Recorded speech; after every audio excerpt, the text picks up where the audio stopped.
we appreciate it.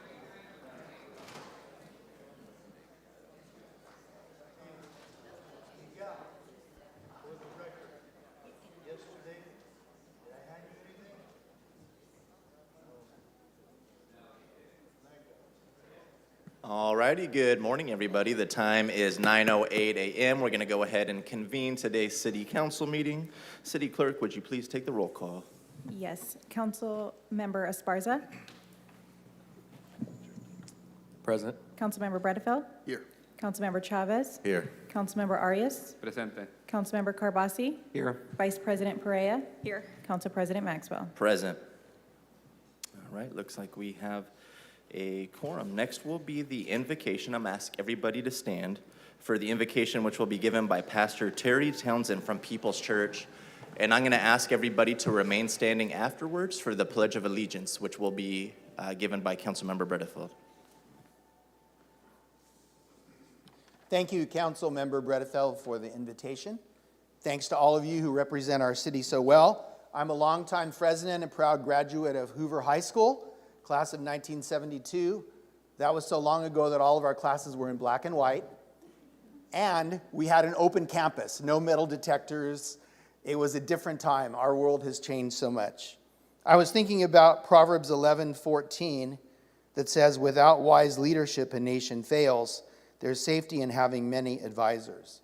So I want you to know that representing many people today, we not only root for you, but we pray for you. And that's what I came here to do today. I've lived in Indonesia and in Russia, in Moscow, for 4 years. And so I have learned to appreciate the give and take of our nation, that we can disagree, and yet we can talk with each other. And so let's pray now. God, we thank you for these leaders that are entrusted with the welfare of our great city. Thank you that our city is being discovered by more and more people. So I pray today for Council President Maxwell, for Council Vice President Perea, for Council Member Arias, for Council Member Bredefeld, for Council Member Chavez, for Council Member Esparza, for Council Member Carbasi. I pray for their safety and the safety of their loved ones from those who would do them harm because of their roles. I pray for their physical, emotional, and spiritual health and strength. And I ask you to give them and to give all of us listening ears and gracious hearts, even toward those who would disagree with us. Please give them and give all of us wisdom beyond ourselves to see beyond just today's agenda to what's best for all of us in this great city in the long term. In Jesus' name I pray. Amen. Pledge allegiance to the flag of the United States of America and to the republic for which it stands, one nation, under God, indivisible, with liberty and justice for all.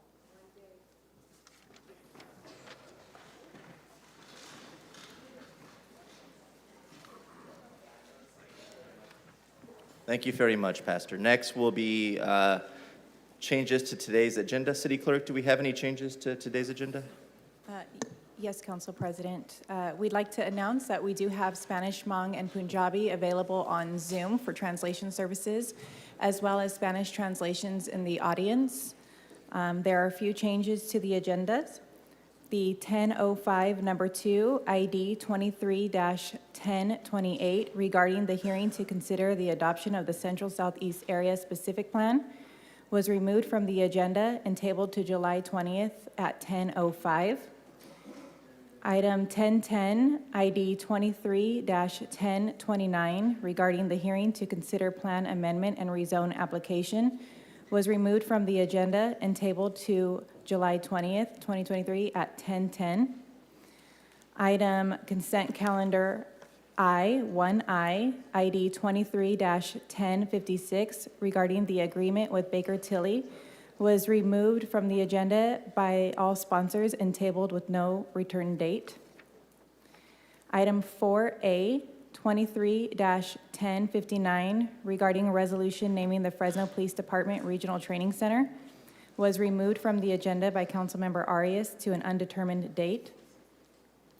And the following changes to be read into the record for item 1E, ID 23-1045, regarding the Bateman Water Company. Paragraph 1 of the agreement has been modified and shall read as follows. The grant agreement amount. City shall provide grantee the amount of $2,700,000 funds for the service described in Exhibit A attached hereto. The funds shall be distributed to grantee once the agreement is fully executed. The parties acknowledge that the funds may not suffice to cover the entire obligations of FCTC Senior LP for the improvements. As to any shortfall, grantee intends to execute a separate agreement between grantee and developer for the payment to grantee by developer or of developer's portion of the cost of the improvements which are in excess of the funds. In any event, city shall not be responsible for any shortfall. Paragraph 3 of the agreement has been modified and shall read as follows. Terms of the agreement and time for performance. The agreement shall be effective from the effective date through August 31st, 2024, subject to earlier termination in accordance with the agreement.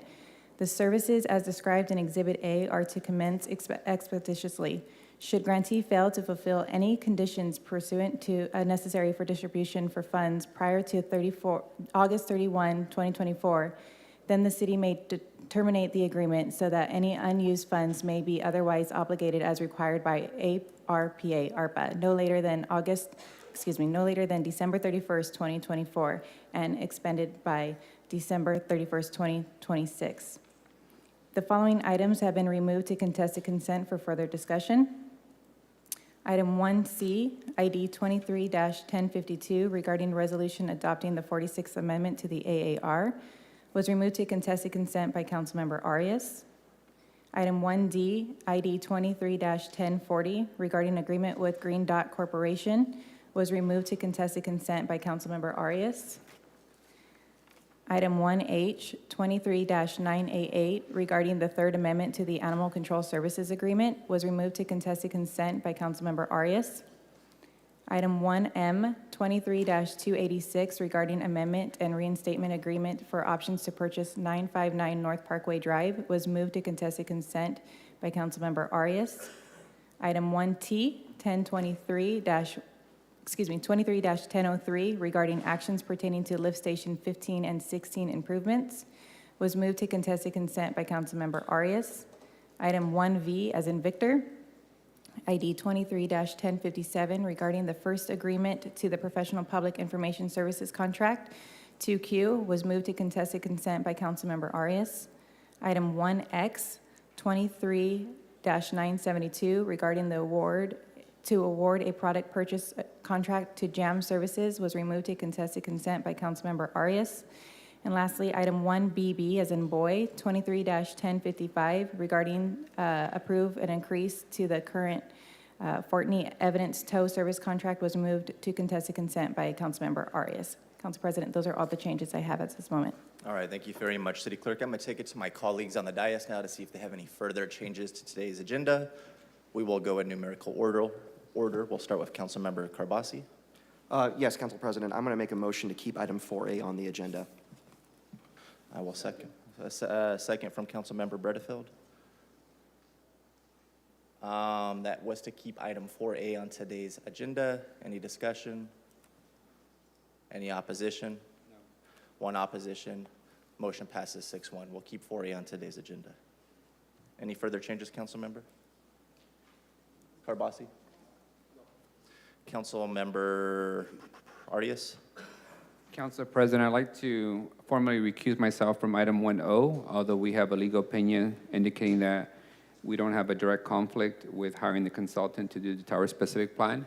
We do have a conflict with the final adoption of tower-specific plan, so in abundance of caution, I will recuse myself from item 1O for the record. All right, thank you very much. Councilmember Chavez? Was the energy analysis item continued, Council President? Item 1I has been continued with no return date by all sponsors. Okay, thank you. Councilmember Bredefield. Yes, I'd like to register a no vote on 1V and 1AA. 1V as in Victor and 1AA as in Adam. Adam, any other changes? No. Councilmember Esparza. Yeah, I'm going to go ahead and recuse from item 1O as well, potential conflict from property. Okay. Thank you. Council Vice President Perea. I'll go ahead and recuse myself from 1O as well, for the same reasons as my colleague. Okay. And I have no changes to today's agenda. At this time, I'll entertain a motion to approve the agenda as amended. Motion to approve by Esparza, second from Vice President Perea. Any opposition? Seeing none, item passes 7-0. Okay, that's going to bring us to today's ceremonial presentations. We have two today. Our first one is a proclamation for Brittany Jacob Day, and that will be sponsored by Council Member Arias.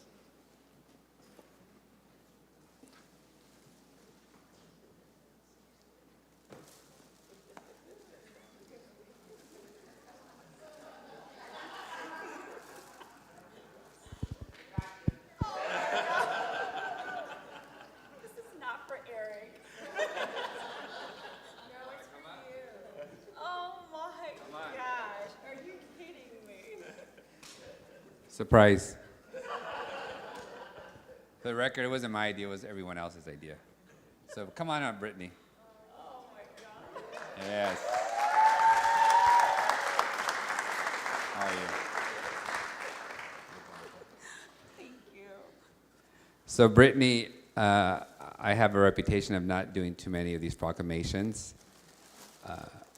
But every once in a while, somebody that's had a huge impact in the community gets quite a bit of support from the community, and the community requests that we recognize you.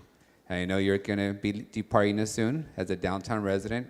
I was looking forward to having you as a constituent, but clearly you just bought it, now you're leaving. I'm hoping one day you'll come back. But we do have a short video that we want to share with the rest of the public that recognizes some of your time spent in Fresno. Oh my God. Go ahead, City Clerk.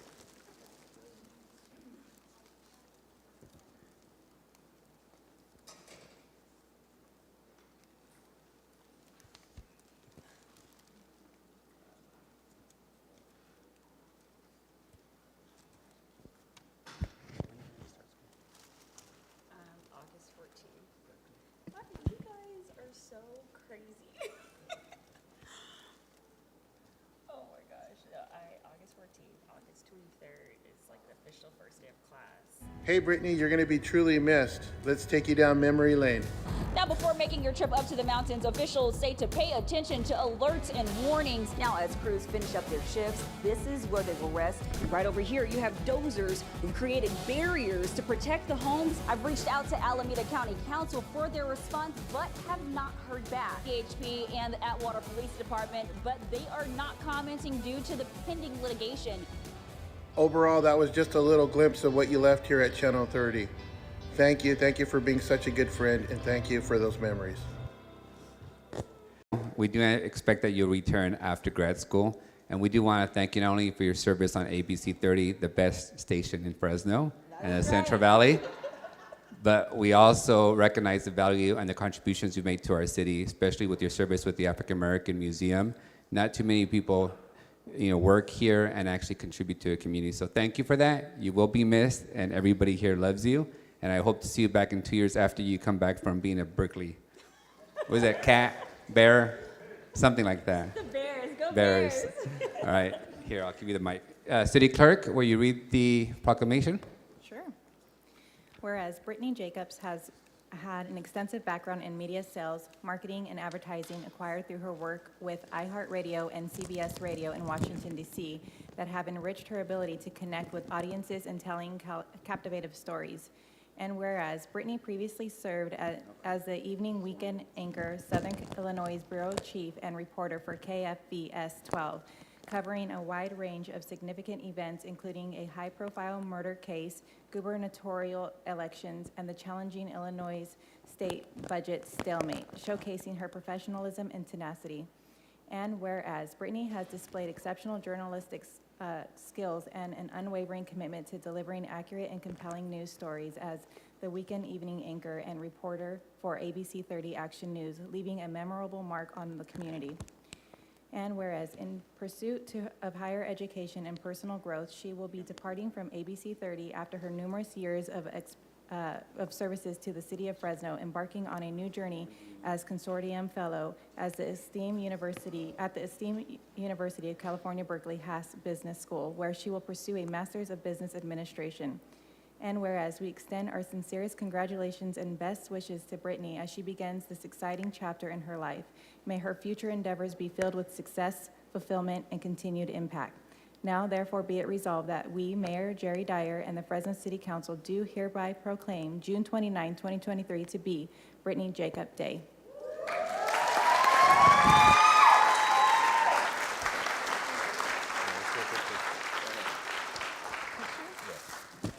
What in the? That's too much, trustee, that's too much.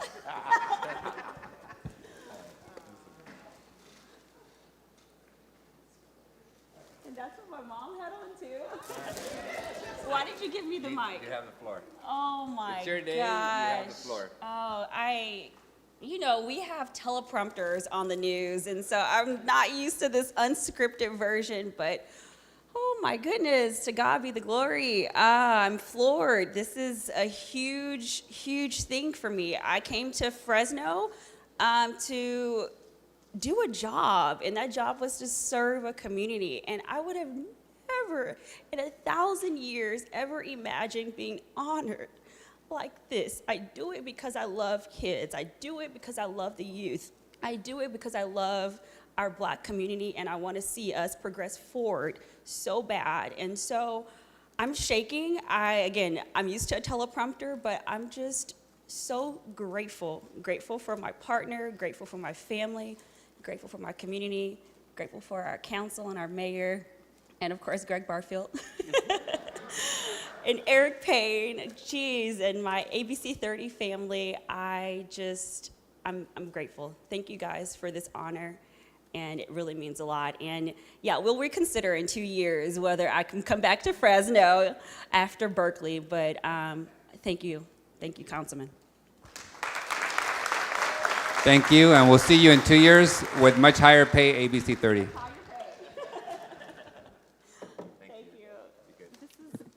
Congratulations, Brittany. Thank you. We appreciate you. Best of luck. One more round of applause.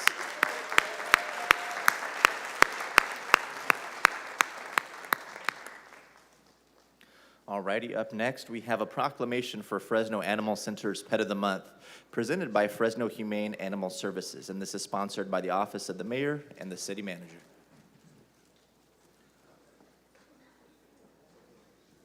All right, bring down Tiger Lily.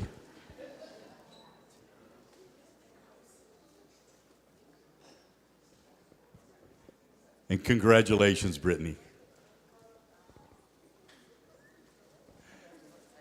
You know, every month we have the opportunity to give people an opportunity to be able to adopt a pet from our animal center that we oversee. And we have today a senior mastiff, and her name is Tiger Lily. You want to face the crowd? Lily, come here. Turn around. So Tiger Lily doesn't look too much like a tiger right now, but we would like somebody to take Tiger Lily home and make her part of your family. So with that, I'll allow one of our folks to talk about Tiger Lily. Hi, my name is Maya. I'm one of the staff at the Fresno Animal Center, and this is Savon. She's also a staff member.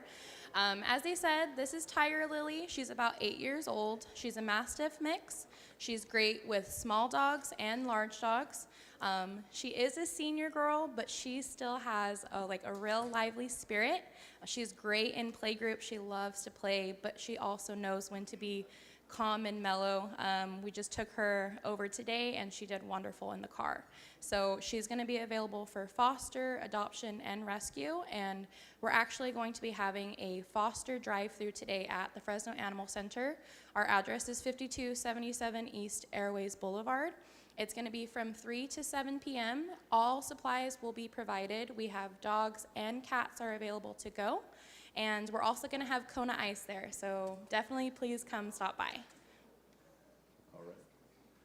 All right, we'll take a quick photo with all of us. How's that? You know how many treats?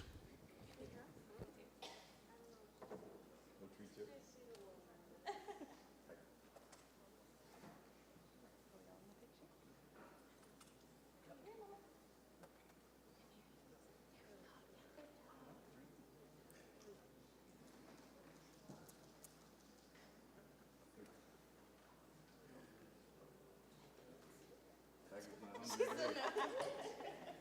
right, I'll eat it for lunch. Thank you,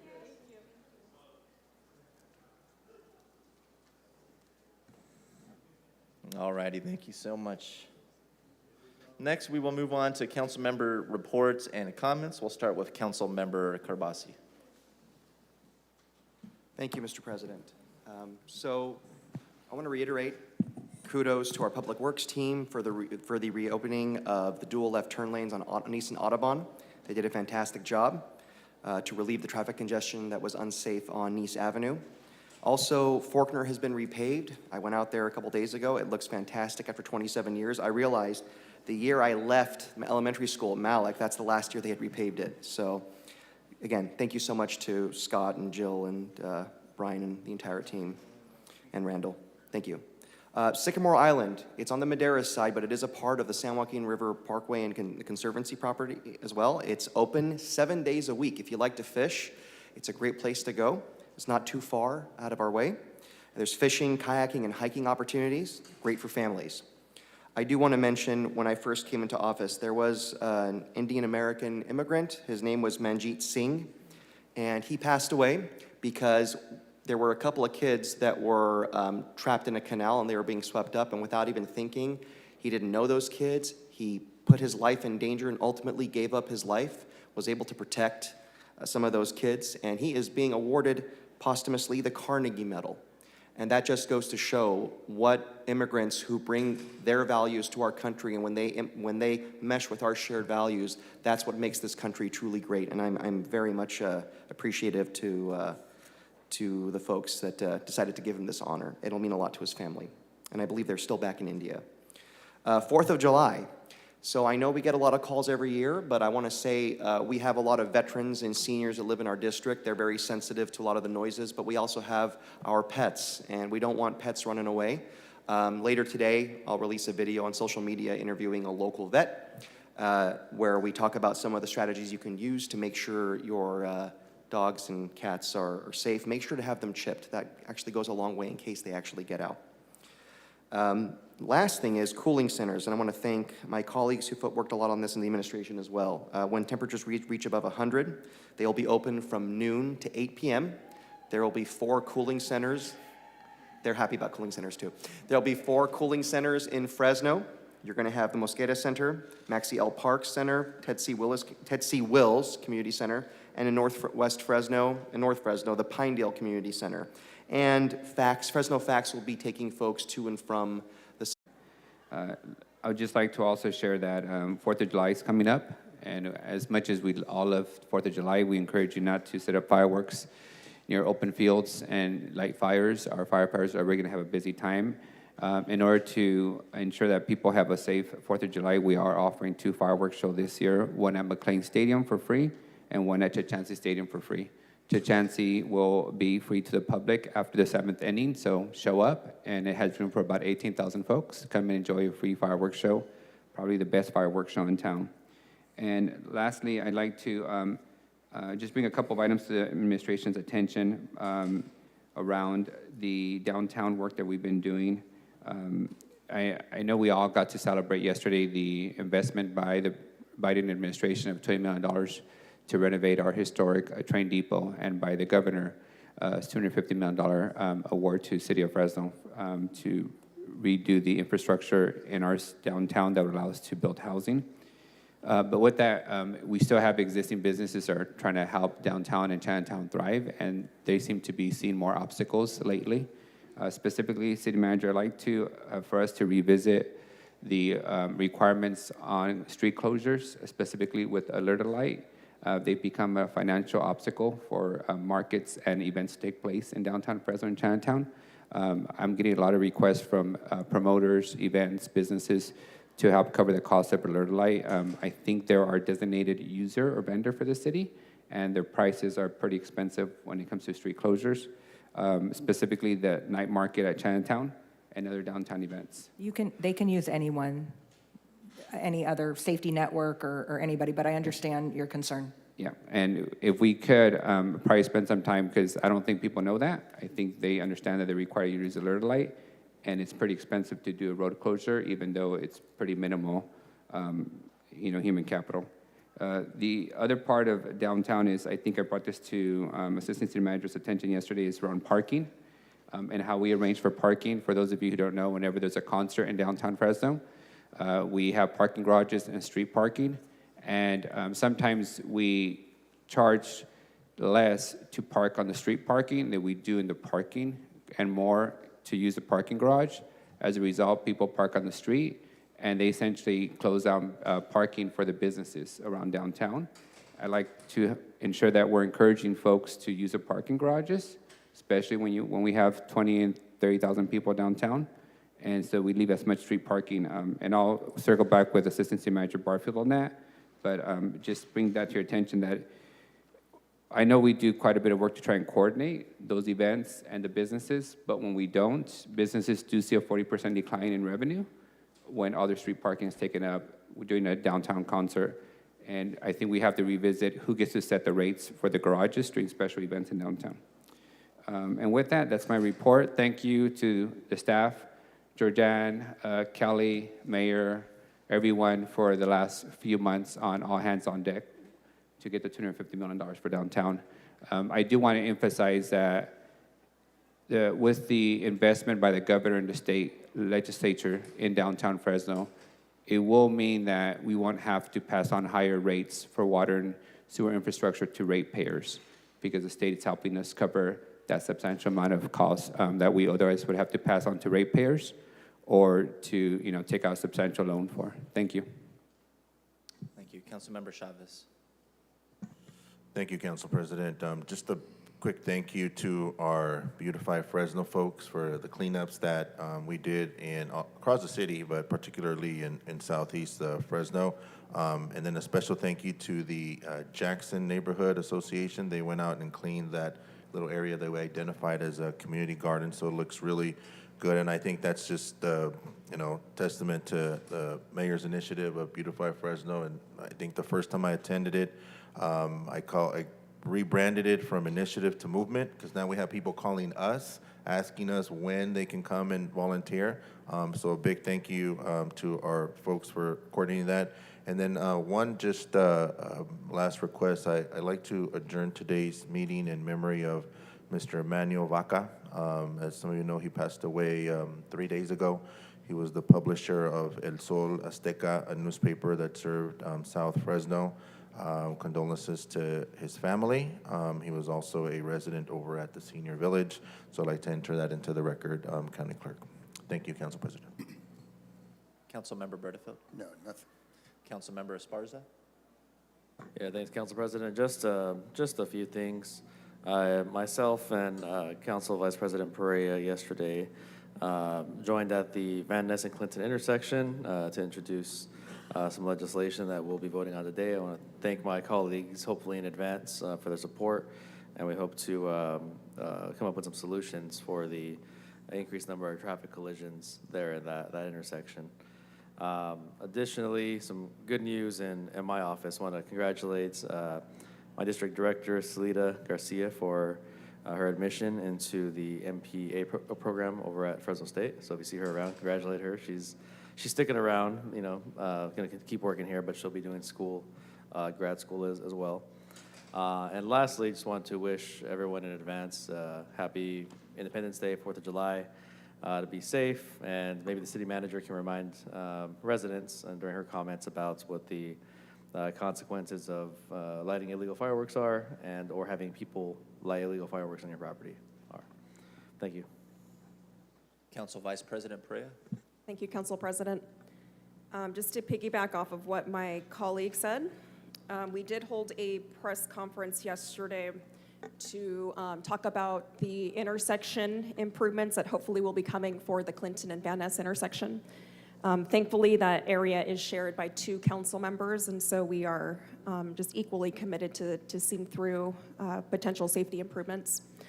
And in the interim, there will be crosswalk repainting in mid-July. Was it mid-July? So at the very minimum, we're gonna refresh the crosswalks out there on Van Ness and Clinton. We have 2 great events planned for this evening. We have another Movies in the Parks. This one is gonna be at Lions Park in my district. The address is 4650 North Marks. The movie is going to start at 8 p.m., and it's going to be the 1984 version of Karate Kid. We also have the Tower District Farmers Market that's weekly, begins from 5, and it goes until 9 p.m.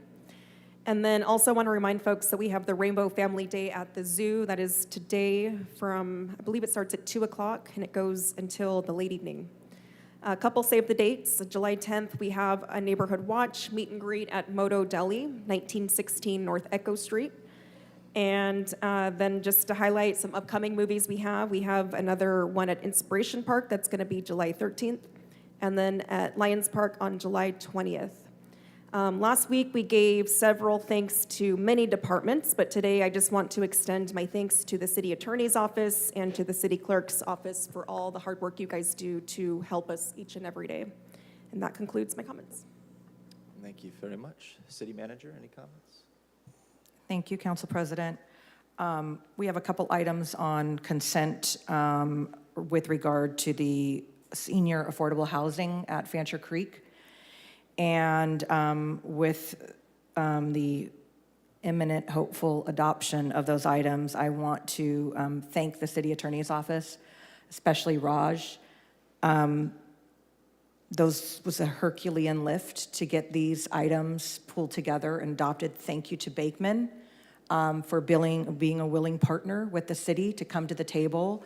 Obviously, they're not in the affordable housing development business, but their willingness to partner with the city will allow us to very soon grant occupancy to the 180 units in Councilmember Chavez's district, which I know was not only a priority of his, but of this entire body. So thank you very, very much to the Attorney's Office. Could not have done it without them.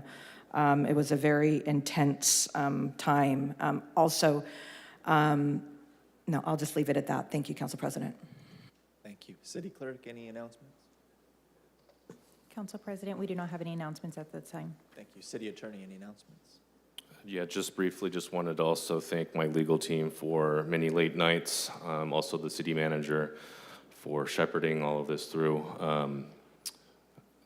Yeah, thank you. Yesterday, we had a favorable verdict. Our legal team secured a favorable verdict in Gonzalez versus City of Fresno. I won't get into the details of the case, but it was a $6 million case in favor of the city. And I just want to thank my legal team led by Bruce Prate, who was the lead attorney on the matter. Thank you very much. All right, everybody, we're going to move on to the public comment portion of today's agenda. As always, we're going to start with folks here in the chambers, and then we'll move to folks that are wanting to comment virtually over Zoom. If you haven't already, please make sure you fill out one of these yellow cards if you wish to speak. We'll call your name up, you'll come up, you'll have 3 minutes to address the council. So the first person that we have in the chambers with us today is Steve Diddy. Good morning, Steve. Good morning. So one of my latest proposals, I've expressed many here in the last few months, is my FCCCGG proposal, which stands for Fresno Citizens Calling for the Cops to Give Up Their Guns. And this is probably sounding just as controversial as 4th of July revelers shooting off guns on the 4th of July. Well, an alternative to that, which has been outlawed, would be something like an M80 on a driveway or something like that. Seriously, I think we should ask ourselves as a city, are we going to invest, like an FCC, Fresno City College professor reminded me once, economics professor reminded me once, are we going to invest in corn or are we going to invest in guns? And another proposal I had just this week was speaking to the United Farm Workers about inclement pay during something like an atmospheric river or something like that. And I've also expressed two other ideas, an FEE, Fresno Entrepreneurial Endowment, and Fresno FEA, Fresno Entrepreneurial Endowment, and Fresno Endowment for the Arts, much like the NEA nationally. So I guess we should ask ourselves, are we going to invest in weapons of war and more guns, just like the Fresno Police Department wants to increase their budget, which was approved? Or are we going to invest in food as the breadbasket of the world? All right. Next in the chambers, we have Craig Jones. Good morning, Craig.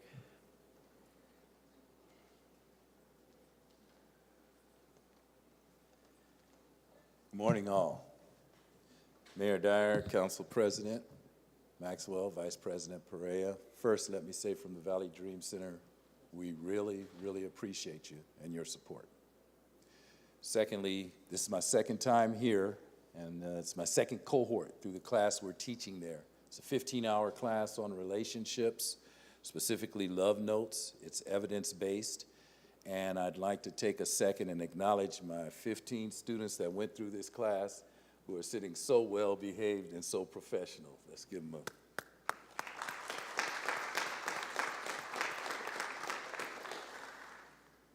You know, I drive down from Sacramento once a week to teach this class and to run the Valley Dream Center, and that's my commitment to Fresno area. Very good. Another thank you I'd like to pass out is to Pastor Renee Sherris of Valley Christian Center. Pastor Sherris has been a tremendous support for the Dream Center as well, as now we're going our individual ways. I have two young ladies in the back, Linda and Suzette, who helped me throughout the course in terms of their teaching. Linda's a 26-year teacher, and Suzette is just a natural with children and youth. This is a 15-hour course, and this class I knew was going to be special because rather than taking an hour each week for 15 weeks, they said, let's go for it. Let's take 2 hours a week and do it in 8 weeks. So they did. They'll actually graduate today after the service. We're not only teaching them about toxic health and healthy relationships, danger signs, and everything else to watch in a relationship, but we also have a leadership component in our class. And that's why we're here. And thank you for having us, because we want them to see leaders in action. And that's what you offer us. So again, thank you for that. With that said, I've got 4 people who want to speak and tell you a little about what they learned in the course. Again, thank you for your support. Thank you, Craig. Next up, we have Tajante Tucker.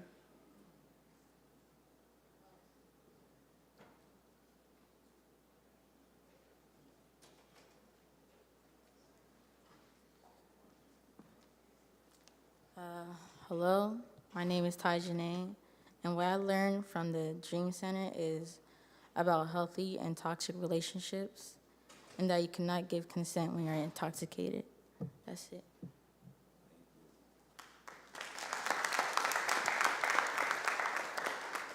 Thank you very much. Next up, we have Serenity Vasar.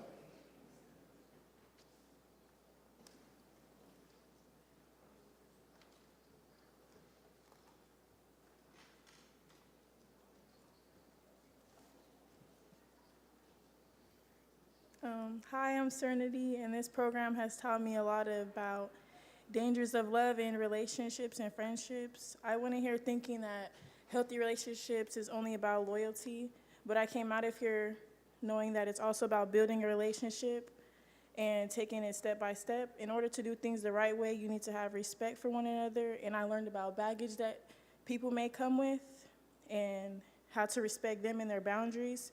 Having boundaries in a relationship is important, and if someone doesn't respect your boundaries, then they are not the one for you. And people, if they're not respecting your boundaries, they might try to change the way you think and feel, and this causes a harmful and toxic environment. Instead, you should associate yourself with a positive environment with people that motivate and support you and give you mutual energy and uplift you.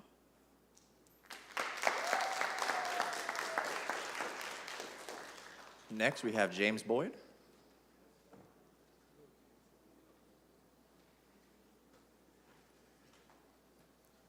Hi, my name is James Boyd, and I'm 14. And today I'm going to tell you what I learned at the Valley Dream Center. All right, so I learned what is a toxic relationship and what is a positive one. So a toxic relationship is like when the male or the female is abusive to the other one, and like et cetera, like more like that. And then a positive is like when they're truthful to you and all that. And I also learned that before you get to like have sex with somebody, you gotta know who you are, and you gotta know like you can't change who you are so you could be with that person. And sex is the last thing you do before you meet somebody. You gotta know who you are, and then you gotta know, like, before y'all have sex, like, make sure that that person has a condom or protection, cause like that's how females have babies at a young age, and then most of the time the father leaves, so that's how like a baby has a fatherless child. So it's better for you to grow up and like so you can like know what your responsibilities are instead of having it at a young age.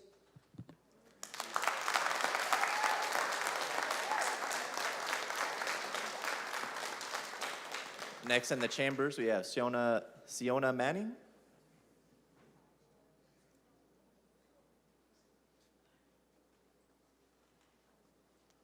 Good morning. My name is Siona Manning. I am 16 years old, and I also attend Fresno High.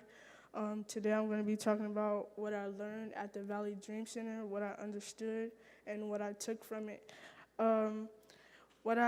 The key things that I learned from it. The key things that I learned from it was healthiness, toxicness, communication, how not to create soul ties at a young age, and also the sex life, how to be very outspoken and also intoxicated.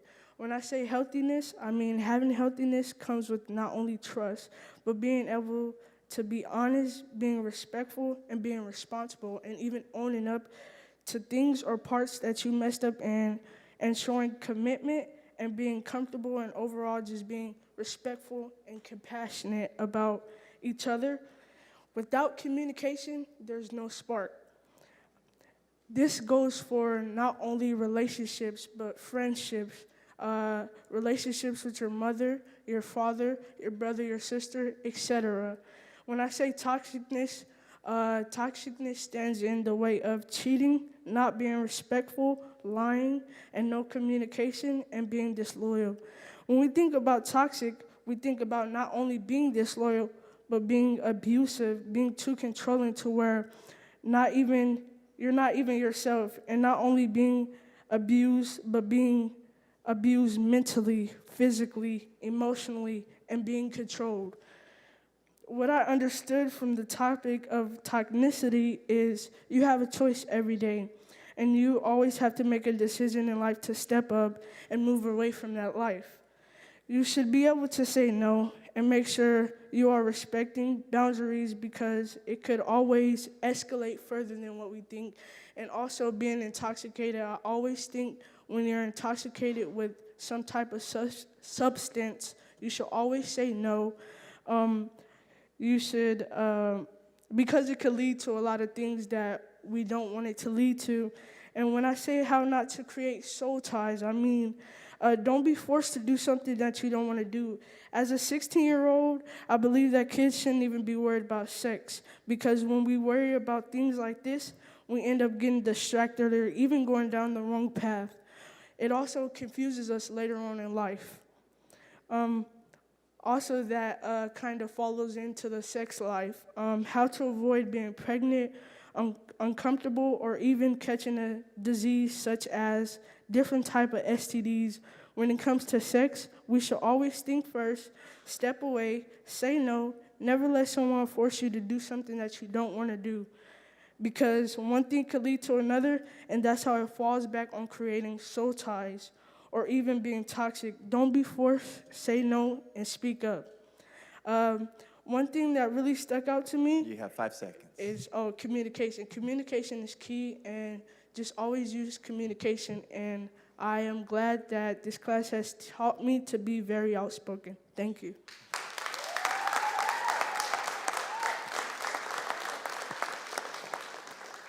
If I may, real quickly, that's the joy right there.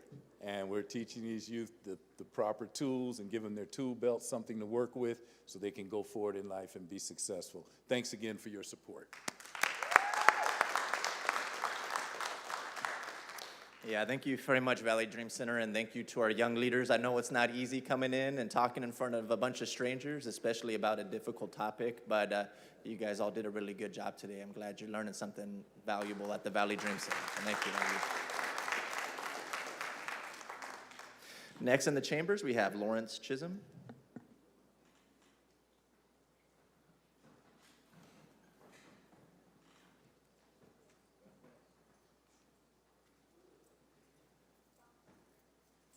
Good morning.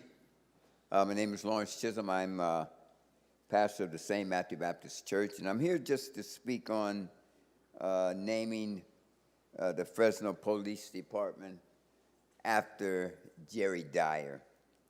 I believe that you could make a great decision on that name. I don't know him that well, but the interface that I did have with him, he's a man of integrity.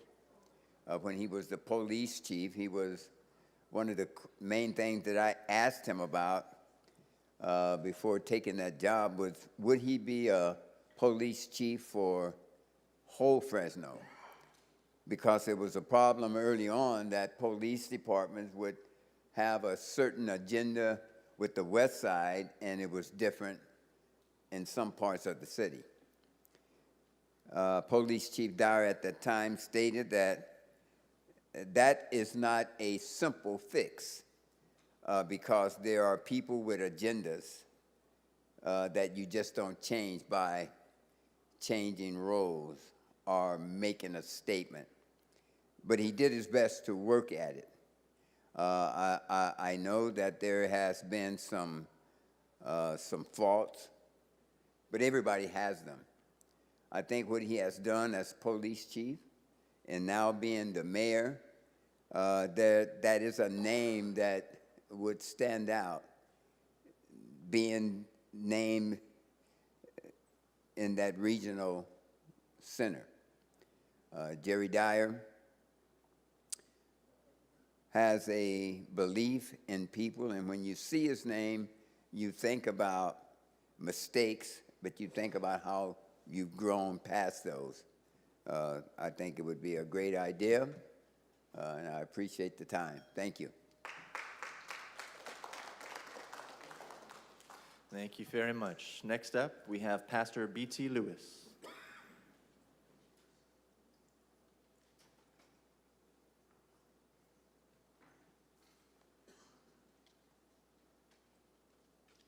Good morning, Council. Pastor B.T. Lewis, Rising Star Missionary Baptist Church. Pastor Chisholm didn't tell you he's also the president of the Baptist Pastors Conference here in our city.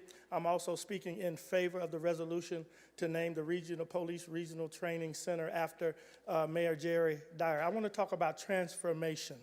Transformation. I came back here to Fresno in 2003, 20 years ago, and I was thrust into pastoring Rising Star, which I had known the folk there for over 40 years, but I was thrust into pastoring there. And in our churches, people are related to what goes on in the streets. And so that's how I met Jerry Dyer. At 2 in the morning, a police chief showing up at a crime scene. At 3 in the morning, a police chief showing up at a crime scene because the families, they called the police, but they also called the pastor. And so I found him to be a different person than what I had heard he was before. So we believe in the church, we believe in the transformation of people, that people have the ability to grow into being stronger and better and having a more positive influence on our community. And there's no policeman in our history that has had more influence, more positive influence on our policing system here in this city than Mayor Jerry Dyer. I've lived in 3 cities, and this police department is the best police department that I have worked with. I lived in the latter part of the Jim Crow era in Northeast Texas, in Greenville, Texas. Working with that police department was an experience. When Michael Brown got shot in St. Louis, 3 of us went back and worked with those families in that community and the policing that was going on in that community. Those policing agencies, that was an experience. This policing agency is one of the best. Am I done? Is that like the 1 minute left? Okay. So this policing agency, I've never seen a policing agency engage the community the way that this policing agency has. And Mayor Dyer really encouraged community involvement and he really encouraged the community having a say about how their community was policed. And so I want to encourage you today to please vote yes on this resolution to name the Regional Training Center after one of the best, he set the tone for the policing that we do today. And I believe, I know we still have some problems. Every policing department will. I have stuff in my past that I hope nobody ever bring up again. But he has set the tone for policing in our city. And so I want to encourage you to vote yes. This is an opportunity to honor a man who really is worthy of that honor. God bless you, and thank you for your consideration. Next in the chambers, I have Ben Hooper.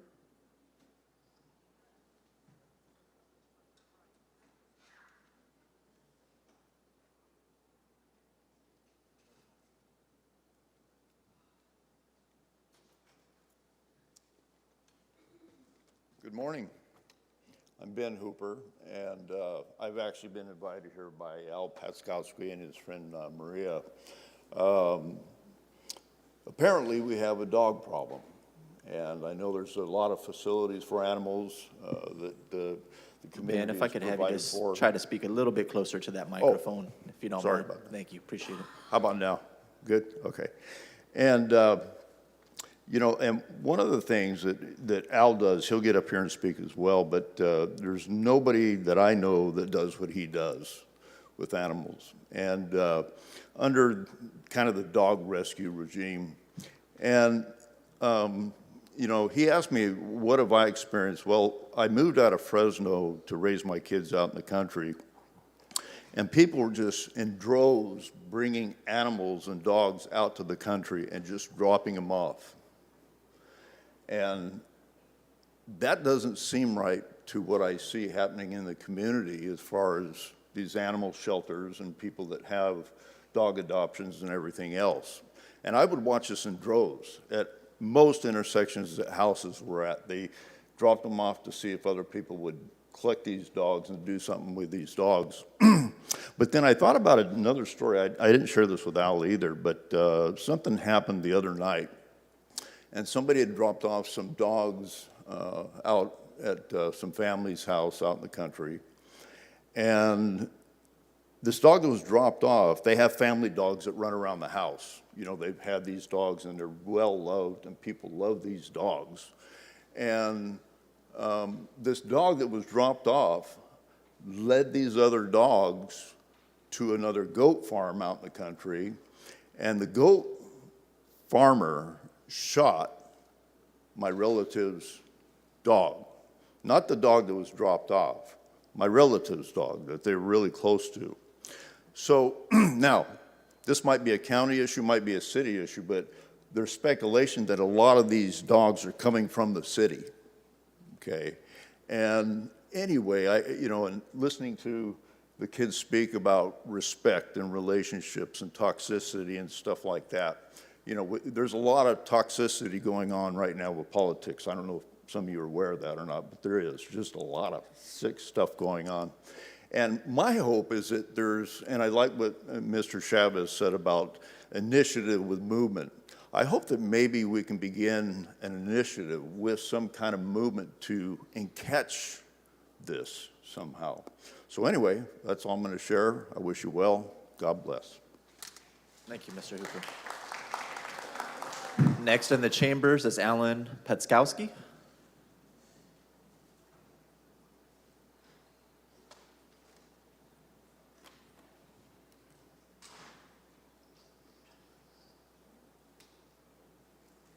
Thanks for getting the name perfect.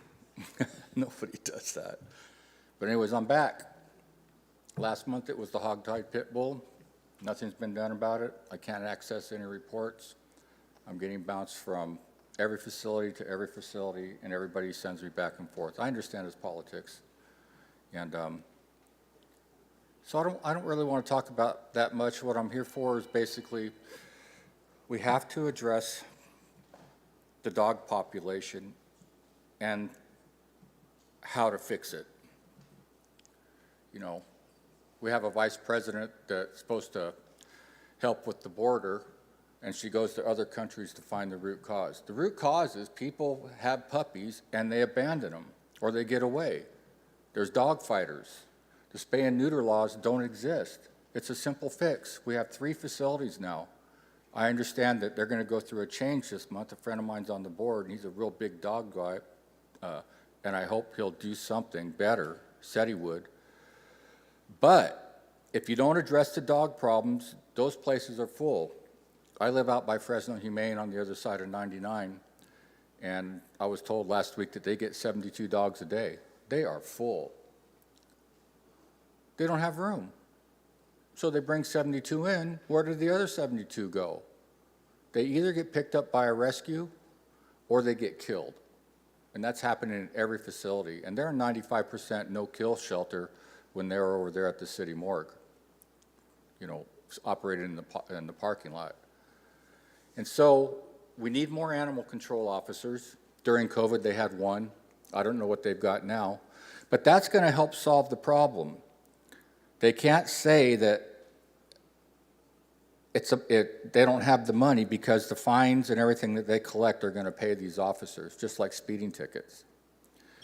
And it's going to take 2 years, and these dogs are going to be gone. They're going to be gone. The laws are going to be enforced. There's going to be heavy fines. And that'll solve the problem, and it'll get rid of 2 of the 3 animal shelters that we have that we just spent $15 million on. Nobody's doing anything. And I'm on the ground floor. I wore my best work clothes today. I'm going to be brown by the end of the day. I live on a ranch that's all dirt and all my dogs. This is, you know, I'm usually like this, sweating my ass off, no glasses. These clothes were donated to me by a friend of mine's wife who had passed away 2 years ago, and we're the same size.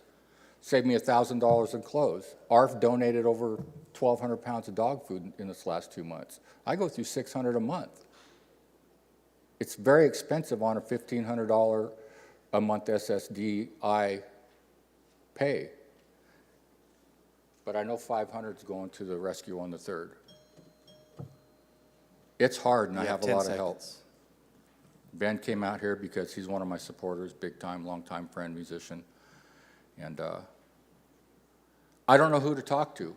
This is not a back and forth. I want to talk to somebody. Thank you very much. Unfortunately, I have to cut your remarks at this time. I appreciate your time. Thank you, sir.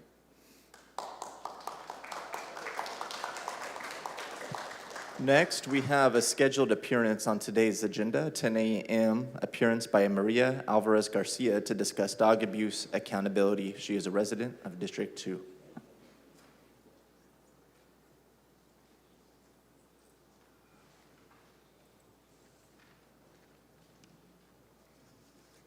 Hi, I know I sent you emails. I didn't receive a response from any of you, but we have a severe crisis here in Fresno, not only with people dumping dogs, abusing dogs, neglecting dogs.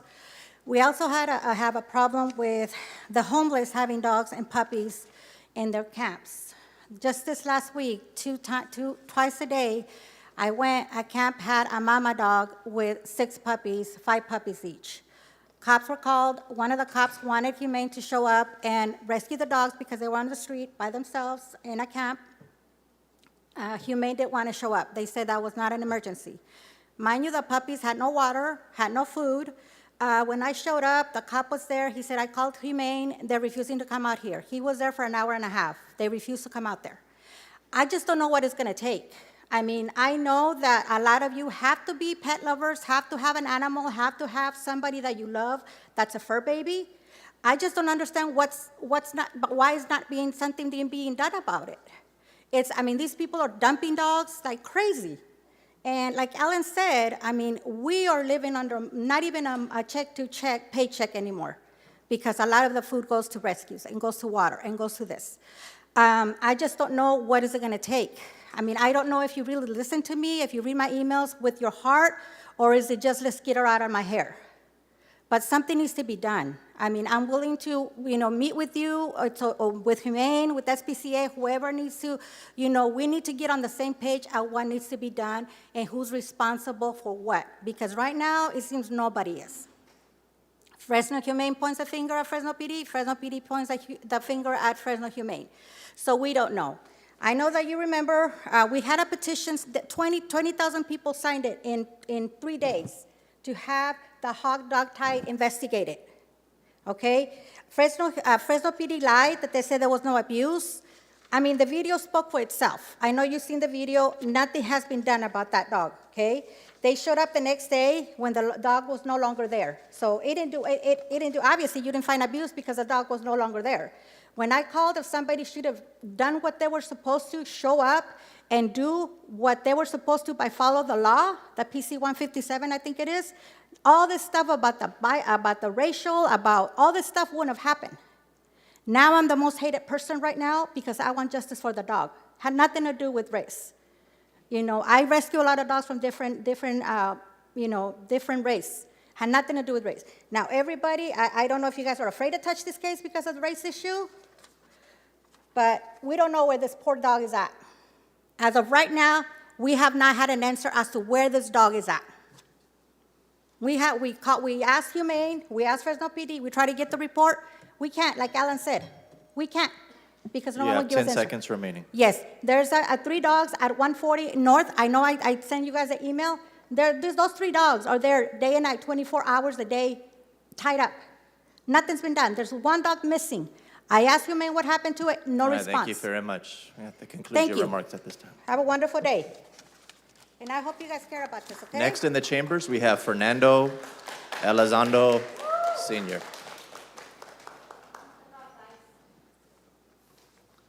Who let the dogs out? City Hall. Peace be with you. Have breaking news today. The Holy Spirit says for me to run for mayor. Try and straighten the city out. The book of John, 8:32. And you shall come to know the truth, and the truth will make you free. I think all of you know the truth already, but you're having a hard time trying to serve God. You're too busy serving yourselves. You don't listen to nobody. All you listen to is that paycheck. I see all of you have new suits. That's good. But how about your soul? Is that clean? Is it able to address God? You say you're supposed to address, to impress. You don't impress nobody here. We don't come to look at you. We come to get results from you, which we have failed to receive. We want the city council to listen to the people, not the people listen to you. You work for us, we don't work for you. We sign your paycheck, and so far, we are not getting for what we pay for. We would like for you people to pay attention and to contribute. This talking to the wall doesn't get it, but yet you guys converse all the time. That's okay. It's listen, do what I do. No, it's do what I say. But nowadays, we have come to the truth, the final moment. It's time to change. We need to make a change here in City Hall. So, with this, I tell you that we're here to serve God, not serve ourselves. And that's kind of hard for you guys to understand.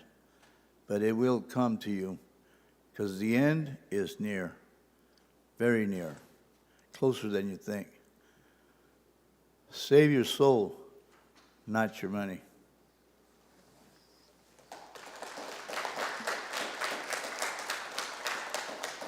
Next in the chambers, we have Kevin Stafford. Is he still in the chambers with us? No? Okay.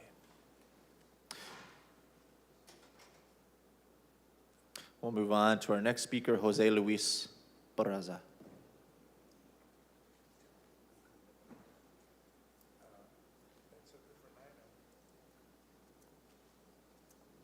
Yeah, I'd like to come on the item of the Southeast. Which item? It's the, where is it at? Oh, it's right here. It's 231028. I think that was tabled. If you want to speak on it, you can do so at this time. Oh, it's been tabled? I believe so. Okay, well, I'll speak on it. My name's Jose Luis Barraza. I am the Chief Executive Officer for Southeast Fresno Community Economic Development Association. I'm a resident of District 7, lifetime resident of Fresno. I was about 19 years old the first time I came before the City Council. Believe me, it's changed considerably over the years. There's a need for economic mobility that can move our community to equitable parity with our residents who reside in the city of Fresno. And the most economic disparity is the lack of organized stakeholders working collaboratively. This is one of the most immediate, enduring differences towards developing and sustaining more equitable and inclusive society. And when I say that, I'm talking about even the Roosevelt Plan in relationship to the specific plan today. 1992, and where we're at today. Not much was done. And because of that, it's been neglected in terms of Southeast Fresno. And having said that, the Central Southeast Fresno Specific Plan is a living document that will help plan our future and direct our local government and investors about our desires and needs in this area, those various elements of community prosperity. This specific plan could not have come at a better time to explore new resources and other forms of capital for Southeast Fresno that will enhance this community forward. And we must not ignore this major sector of our community that has infrastructure of possibilities, both physically and economically. We witness the development of downtown is important, but just as important, there is a need in Southeast Fresno as well. We need to capital, both tangible and intangible, with the labor from this community. If we can work together and change the area into prosperous investments to attract new residents and businesses that will enhance our economic stability and bring back the community to those glory days, it is very possible that we can embrace this proposed concept. Let us work together and make this a plan of truth, not another tale of two cities. And lastly, and it should be noted, and it should, is the importance of a vision that we have in this specific plan is the development of the RS property into a prosperous employment and training center with all the wraparound services needed to help equip our residents with the necessary skills and training that will upgrade their capacity and prepare them into the 21st 10 seconds century. remaining. Thank you. We must invest more as we face the reality that most of these workers will be replaced with artificial intelligence. Either we master it or we'll be left behind. Thank you. Next in the chambers, we have Jennifer Leandra.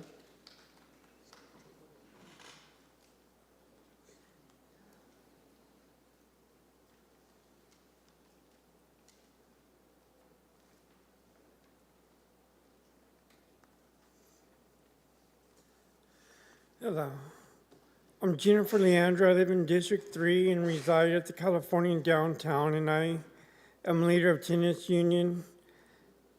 I'm here today to discuss the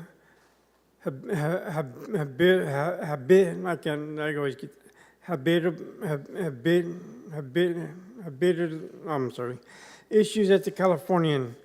I have submitted complaints to code enforcement and property manager, and nothing has been fixed. I had to get a new mattress and different things from bed bugs. I believe in that code enforcement should be stricter and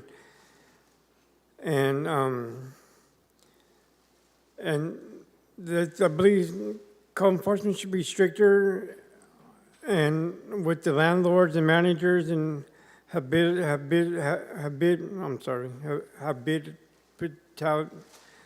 say the word. There is staff members there at the Californian, there is a staff member at the Californian giving complaints to me, reported to me by tenants being assaulted by staff, staff threatening tenants, thefts organized by staff, and being sexually with tenants, and the tenants are low income with disabilities. And the staff are involved with drugs within the building with the tenants. I just think there should be a better moral and dignity held, and people being held accountable. I believe I fall in the Ralphs Act. In the past, I have been harassed by people and have been threatened by people, and people banging on my door and threatening to come in and drag me out and have a gun, and police arrested a person. But I want to thank you for your time and say congratulations on your budget. I know it'll be used well, but in the future, Fresno PD needs a new helicopter in the community to keep the community safe and keep their officers safe at the same time.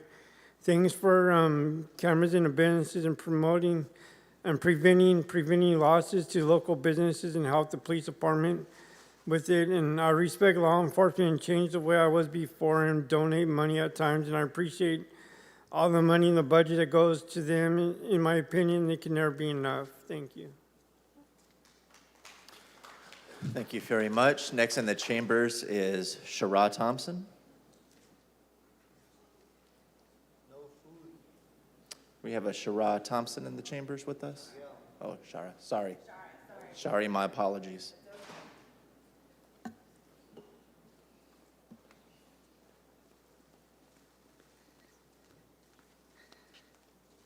Good morning, and thank you, Fresno Council, for the time to speak here today. I also want to continue to encourage and applaud the bravery of the residents of our community that come out and speak up in these chambers by giving their testimony and providing their input. My name is Shara Thompson. I'm a single mother of one, a resident of District 3, a leader within the Fresno Tenants Union, and I am the Central Valley Regional Coordinator with Tenants Together. I'm also a trustee with the Lowell CDC. I'm here today speaking on behalf of the California Hotel Tenant Association as the leader of the Fresno Tenants Union. The individuals that reside here are our most vulnerable population, which include but aren't limited to aging, disabilities, and low-income folks. The tenants have had amenities that are stipulated in their agreement taken from them due to safety protocols that were not being followed by the maintenance personnel, which then led to a tenant breaking their arm,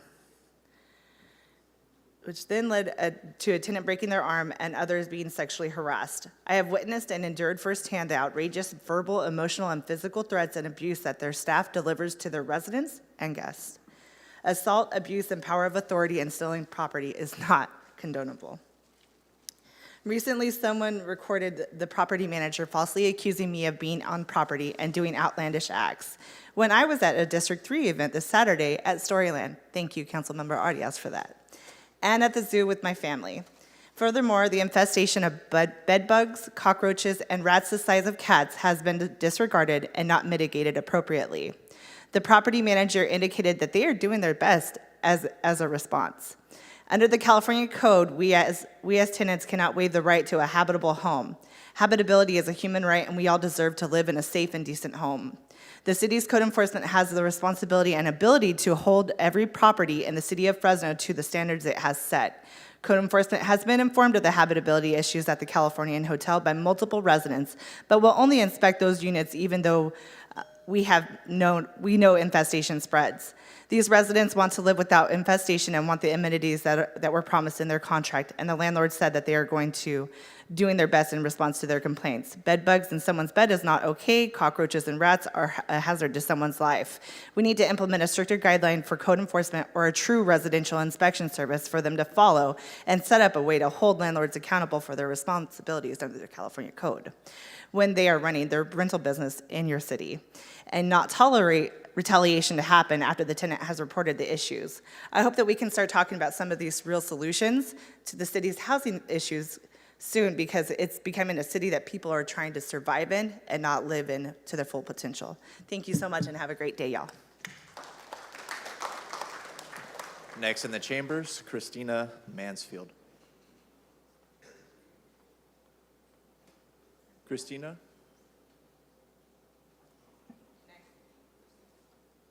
All right, moving on. Have Raymond Perez Jr.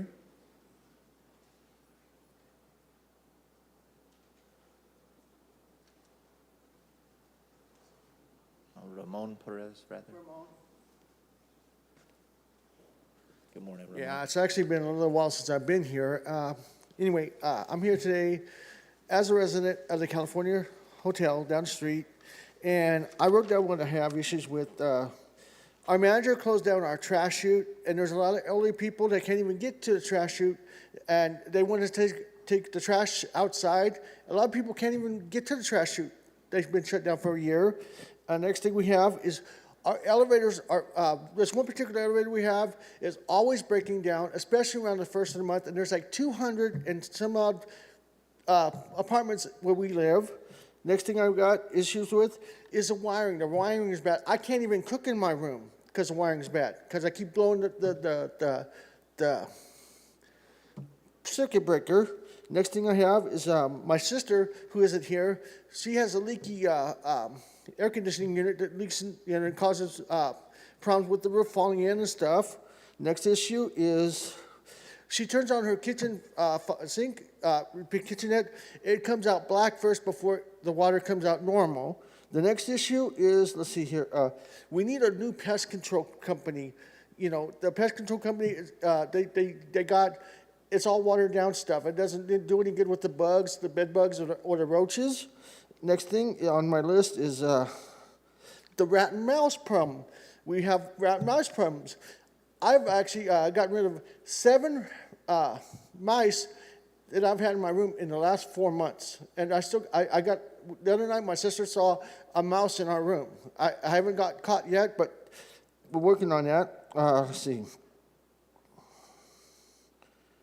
Oh, and there's a mold issue in our rooms. You know, they don't take care of that either. You know, we talk to the manager and he just blows us off, or he puts like a Band-Aid on it and it doesn't work. And yeah, one last issue. The laundry room. I haven't washed clothes in our laundry room. I go down to the laundromat at Divisadero by McDonald's, because the laundry room, the dryers are always broken and the washers are always broken. And I live in District 3. Miguel Arias is our council member. Thank you. Have a great day. Next in the chambers is Jolie Claire.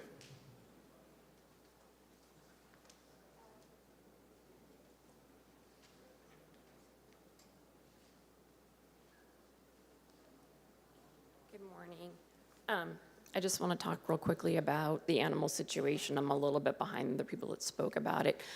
I think we have a huge problem in this city with a lack of accountability and a lack of responsibility, and we're not really showing our the residents. We're not setting a good example, and we really, really need to see somebody from the city and the county as well step up and actually talk to people about what's appropriate and what isn't. Dumping your dog, not appropriate. Breeding your dog, not appropriate. Tying your animals up, not appropriate. You know, there's just so many things that we need to address that I think could be done in a variety of ways, whether it's via social media, flyers to your constituents, particularly those who have districts that fall below Ashland. I do live south of Ashland. That's primarily where we're seeing the problems. I do appreciate that Mr. Kabasi is doing is going to be doing a social media event, I guess, and for the 4th, because we all know that the 5th of July is a terrible, terrible day for animal control. Brings me to the second thing, and is that we have animal control agencies that are working so hard. They're doing everything they can, and I can't really say enough good things about what they're doing, but all of us that are somehow involved, whether it's as a volunteer, as a foster, as a resident, as an employee of one of these animal control agencies, we're barely keeping our heads above water. We're going to be losing people to attrition because this is such an emotionally draining and mentally exhausting field to be in. We're going to lose people to attrition and probably worse. And I really feel like maybe all of you who, you know, were happy to see the beautiful new city shelter built should actually go out and spend an hour or so and watch the employees bringing back the dogs that are going to be euthanized. And I don't really like to use that word, but I feel like it's fair because no one wants to be called a dog killer. You know, take a look at their faces. There's nothing wrong with these animals. Simply have been there too long. They're a victim of humans. We haven't done the right thing. We have to figure out how to fix it. It's not a me problem. It's not a you problem. This is a community problem. I would really like to find some ways to address this as a community and what we can do. But we need to do something. We actually should have done it a long time ago because, as I said, we're barely keeping our heads above water at this point. It's exhausted. We're all exhausted. Thank you. Thank you very much. Next in the chambers is Lynn Owens. Should be interesting.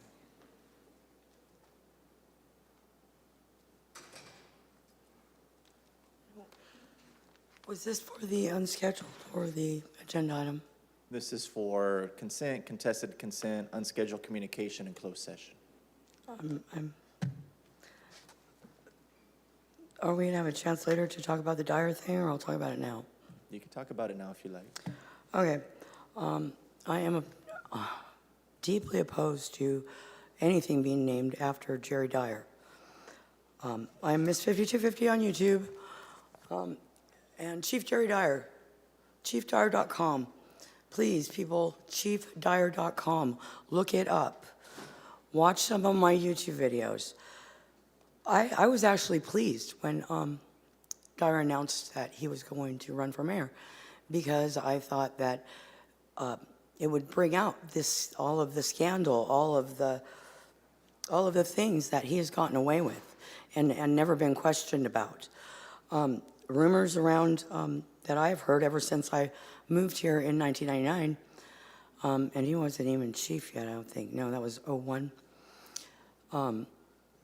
Was that at that gym, Dante's gym, he threw a cat against a wall in a steroid-induced rage and killed it. I have no idea if it's true or not. Maybe that was one of the questions he was trying to avoid at the Mayor for All. Also, you know, the elephant in the room, Lieutenant Jose Morales. Why don't we consider naming that training center after Lieutenant Jose Morales? His name is not up on that memorial, guys. And a cop died of a heart attack, I believe, on an off day, is up there. So I don't understand that at all. And the media will not question him. Just like Lisa Smitkamp and Jerry Dyer, they endorsed each other. That is not unbiased community policing. That is colluding against we the people. And I spoke with San Joaquin Valley Transparency has recognized my channel. He is a cop watcher here, started cop watching because of the deadly cops in Bakersfield. And he shouted out to my channel, and it's getting some traction. Employees have actually started reaching out to me, and they are fed up too. And only one name comes to their lips. They're fed up. Has everyone seen the turnover at the highest level at City Hall? We lost our city attorney. That is a huge red flag that the leadership in this city is lacking, severely lacking. You guys don't want to be transparent, and you don't want to be accountable. Yesterday, I went to the city clerk's office. They did not know what a FOIA was. The city clerk's office You have 10 seconds. did not know what a FOIA was. And I said, well, what about a CPRA? No. She goes and gets her boss, or whoever's in that red blazer on the back of their thing, tells me, oh, well, it's called a PRA. All right, thank you very much. Correcting me Conclude your comments. when at this she time. is wrong. Next in the chambers, we have Jose Leon Barraza.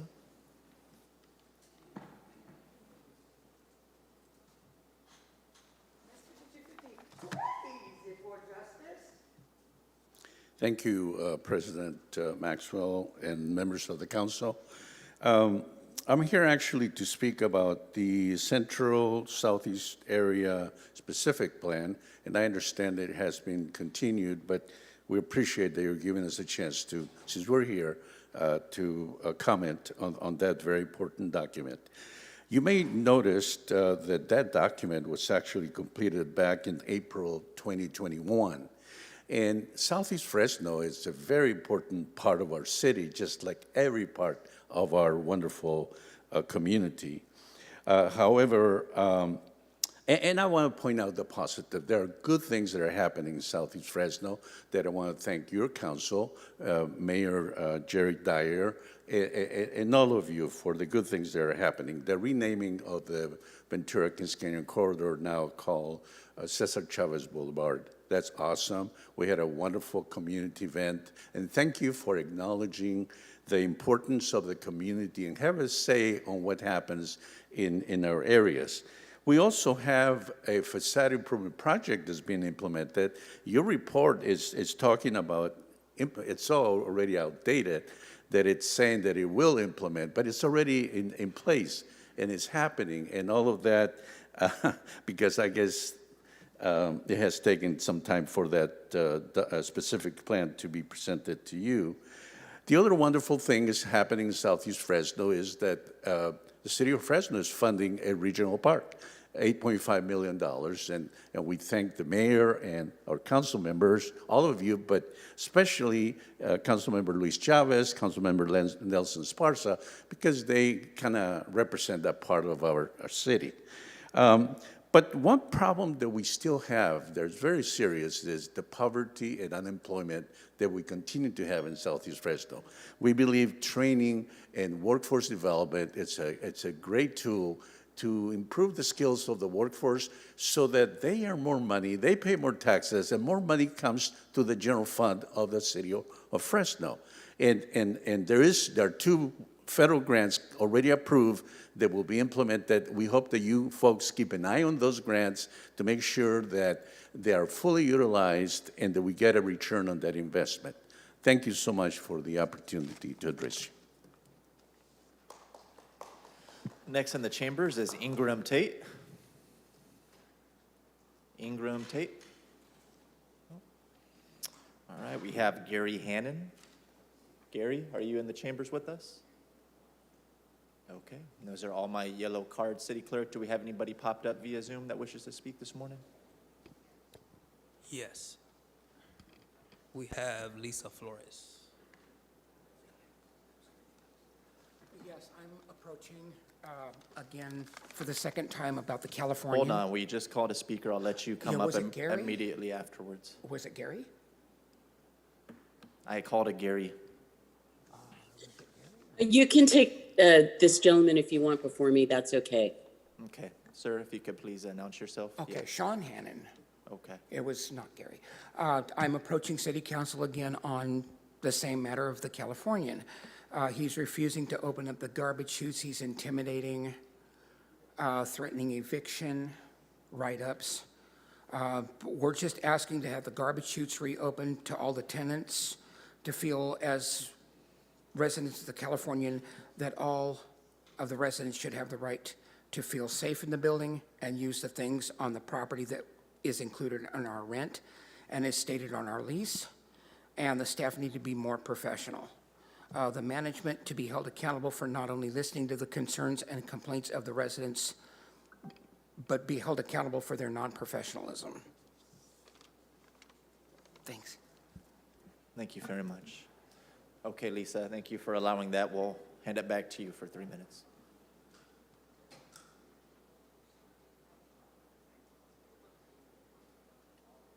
Good morning. Hi, I'm Lisa Flores, AKA Queen of the Dog Park, District 1. This week, I was unable to attend my dog park group, but my dog park group did meet up. And I was surprised when they sent me a picture of the schematic of the new dog park. Now, I'm not, I've been begging for 5 years to move the dog park. Miguel, you've been really good about getting the funding. But what I am very surprised at is that there was really no public engagement. According to Miguel Arias's office, the only public engagement that occurred was at the Project 30% phase. And I've been asking for the last 2 years very publicly. Everybody knows how to get a hold of me. The city has my address. You have my phone number. Parks Department has all this information going back 10 years. I've lived here in my home for 25 years. When I gave them suggestions about swapping the big and the small dog side, moving the fence, adding picnic tables, the sidewalks are too far to get into the dog park. It may be violating ADA because of the slope for the small dog side. Publicly, I've been asking for 2 years and no one's called me back. No one's called me back from the Parks Department. And it was only just this morning that Miguel Arias's office called me back. 2 years, guys, 2 years. I've been coming to you in front of your budget system, asking, what about the budget for roading? I got the budget for roading, but it's cut off of what the numbers are. I still don't know to this day. And that was an ADA request, and that's still a violation of my rights under ADA at the federal level. And now I've talked to my attorney. I've talked to my legal staff, I should say. And it just seems that you don't want to listen, and you're going to force me to take legal action. The city of Fresno, and specifically the Parks Department, have discriminated negatively and adversely affecting the handicapped. I've been very open about my osteoarthritis. I've been open about how really bad my knees are. I've been open about my eyesight. I've been open about my congestive heart failure. I've been open about that very much and very publicly with the city. And to say that you guys don't know, and I'm telling you what your design flaws are, and now I'm being told it can't be changed, really? You're forcing me to go to court, and I really don't want to. But, if I have to, I'll have to. Because this is a design issue that affects people's health and safety. And what you're doing is discriminatory in practice. Because you initially do a design, you take public input, you get that feedback. And I provided some really good feedback and nobody listens. So is it just to spite me, or is it to move the dog park from being next to the freeway so that new low-income housing development can be put along the freeway, which is an environmental justice issue on air quality? Or is it because of the interchange on Olive that Caltrans is going to do? You have 10 seconds, Lisa. Well, the only thing I have to say is you guys got 10 days to talk to me before I file. Thank you. Thank you very much. Next, we have Lanier Atkins. Good morning to our city council members and those in attendance in chamber and online. I'm Lanier Atkins, the chair of the Central California Veterans Employment Committee, servicing Fresno County, Kings County, and surrounding areas. I also serve as the pastor of the Harvest Connection Church located in the Tower District here in Fresno. I've been a resident for Fresno since 2002, excuse me. And I'm here today to join in the support for naming the Fresno Police Department Regional Training Center after Jerry P. Dyer, our honorable mayor. Pastor Lewis stated the word earlier, transformative. I want to add to that, if you will, transformative power of dedicated public service is what I would say. Naming the Police Training Center after Mayor Dyer is a fitting tribute. It's a fitting tribute to honor his exceptional leadership and his dedicated service to our community. I met Chief Dyer at the time a few years ago when we participated in a Stop the Violence march here in the city of Fresno. He was a major supporter of that event. All that I've interacted with Mayor Dyer has been all positive. It has been great working with him, serving along with him in the religious area. Not only that, here recently, partnering and being able to have conversations with him to support an initiative that we have coming up to support Bitwise and the veteran community. Very much supportive throughout his tenure that I've known. Mayor Dyer has demonstrated an unwavering commitment to improving the lives of our residents. He's spearheaded, as you all know, numerous initiatives that have impacted a lot of people, a lot of areas throughout our city, throughout our county, if you will. His visionary approach, as pastors, we look at vision. So his visionary approach and collaborative spirit and tireless efforts, I believe, have earned him the respect and admiration of a lot of people. When I look at it, all that I've known of Mayor Dyer has been positive. All that people have known of me, my tenure in Fresno, has been positive. I will say this, we all have another side. There are some sides that I don't want anyone to know prior to knowing where I am now. And I'm grateful for the opportunity that I've got to know Mayor Dyer as I've known him now. I'm not listening or looking at anything of the past because we all have a story. But the good thing about it, we may not be able to change our past, but we can change and control our future where we're going. So in closing, I just want to say naming a center after Mayor Jerry Dyer not only acknowledges his significant contribution, but also serves as an inspiration for future leaders. It reminds them, again, of the transformative power of dedicated public service. Thank you again, Pastor Lanier Akins, Harvest Connection Church, Fresno. Thank you. Next, we have Kyle Lopez Schmidt.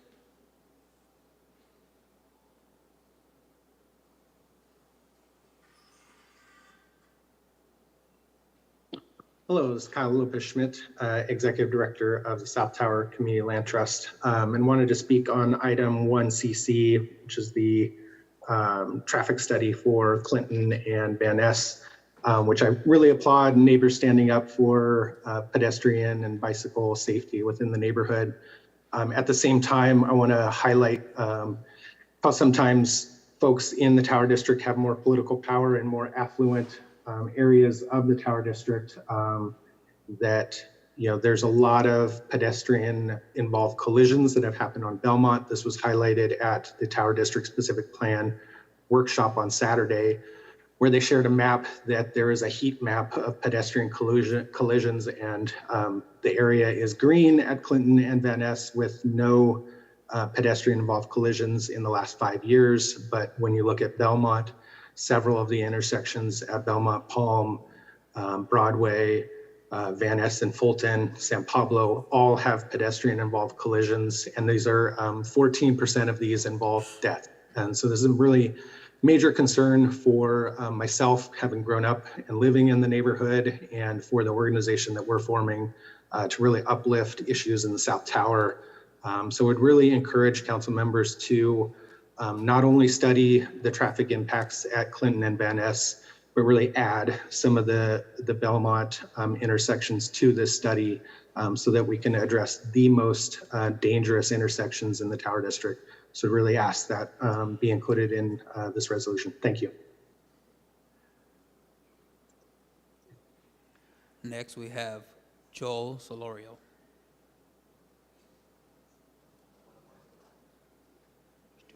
Hello, can you guys hear me? Yes, we can hear you. Okay, thank you. Yeah, first, as a member of the Asian American community in Fresno, I just want to say I'm disgusted that you guys invited a woman who attacked our Asian American community to the point that they had to shut down a restaurant that was vital to our community.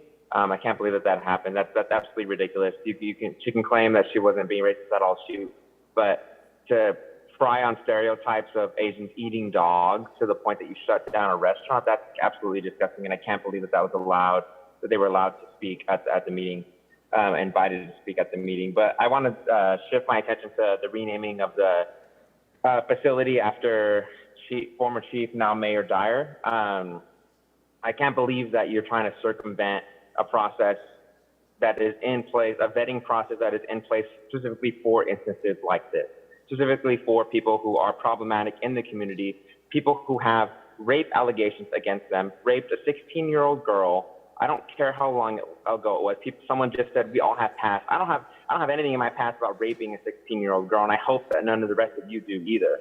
But for this to be legitimate accusations, this is the point of the vetting process. And Maxwell, I can't believe that you're trying to circumvent this process. The people are telling you we want this vetting process. What are you afraid of? You're a coward if you're having this circumvented. You're a coward. You want to circumvent the process for somebody who raped a 16-year-old girl and whose only response was, it's between me, my wife, and God? That's bullshit. If you want to have something renamed in this city after you as a public figure, you go through the vetting process. Thank you. Next, we have Desiree Models. Hello, can you hear me? Hello, can Yes, we can hear you me? just fine. Please proceed. Oh, thank you so much. Thank you for this opportunity to speak today. So I just want to reflect for a moment on certain attributes and characteristics that we possess as a people given to us by our Creator, such as the ability to be empathetic, compassionate, sensitive, and kind. These qualities encourage us to help those less fortunate. They are characteristics that are most needed in helping professions such as social workers, doctors, police, etc.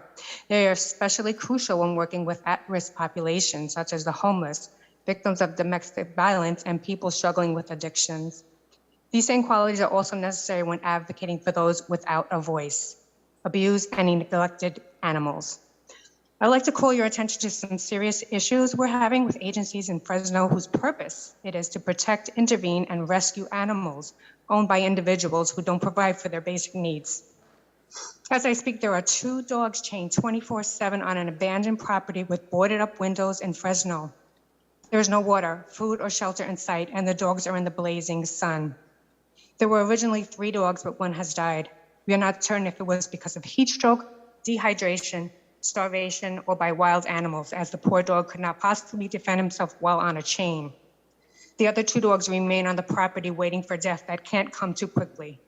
Fresno Humane was called and said everything is up to code. In every city and state throughout the U.S., basic laws exist for animals: food, water, shelter, and limitations on tethering. These violations on all accounts exist on this property, yet no action was taken to save them by an animal welfare organization. This is unacceptable. On another property, an elderly man purchases a dog weekly, ties him by the ankles, and leaves him on the hot concrete with no water and no shelter. He remains there for days and then disappears. Another dog replaces him the following week. Police were called and decided that no abuse occurred because the seller of the dog picked up the dog because a neighbor was complaining about the treatment of the dog. It is highly likely that the dog was returned to the elderly man as the sale had already been made. No investigation into where these dogs are going after a few days or questions of the man selling the dogs weekly. No questioning of the man. In a final case, a man on social media performed surgeries on animals and posts the gruesome events on his page. He is neither a vet nor a medical professional. A friend of mine contacted SPCA, who spoke to the owner and told him who reported the incident. No action was taken to remove the animals, involve other agencies, etc. As a result, this man deletes his social media account and no doubt continues to torture animals. Council members, I'm sure several of you have pets at home that you love and consider family. I ask you to please do what it is in your power to help save these animals and those who will be subjected to animal abuse and neglect in the near future. Rescues are willing and able to take in these dogs, but they only need intervention of police or animal welfare agencies to do so. And Gandhi said it best, the greatness of a nation can be judged by the greatness of a nation can be judged by the way its animals are treated. Thank you so much for this opportunity. Last, we have Des M.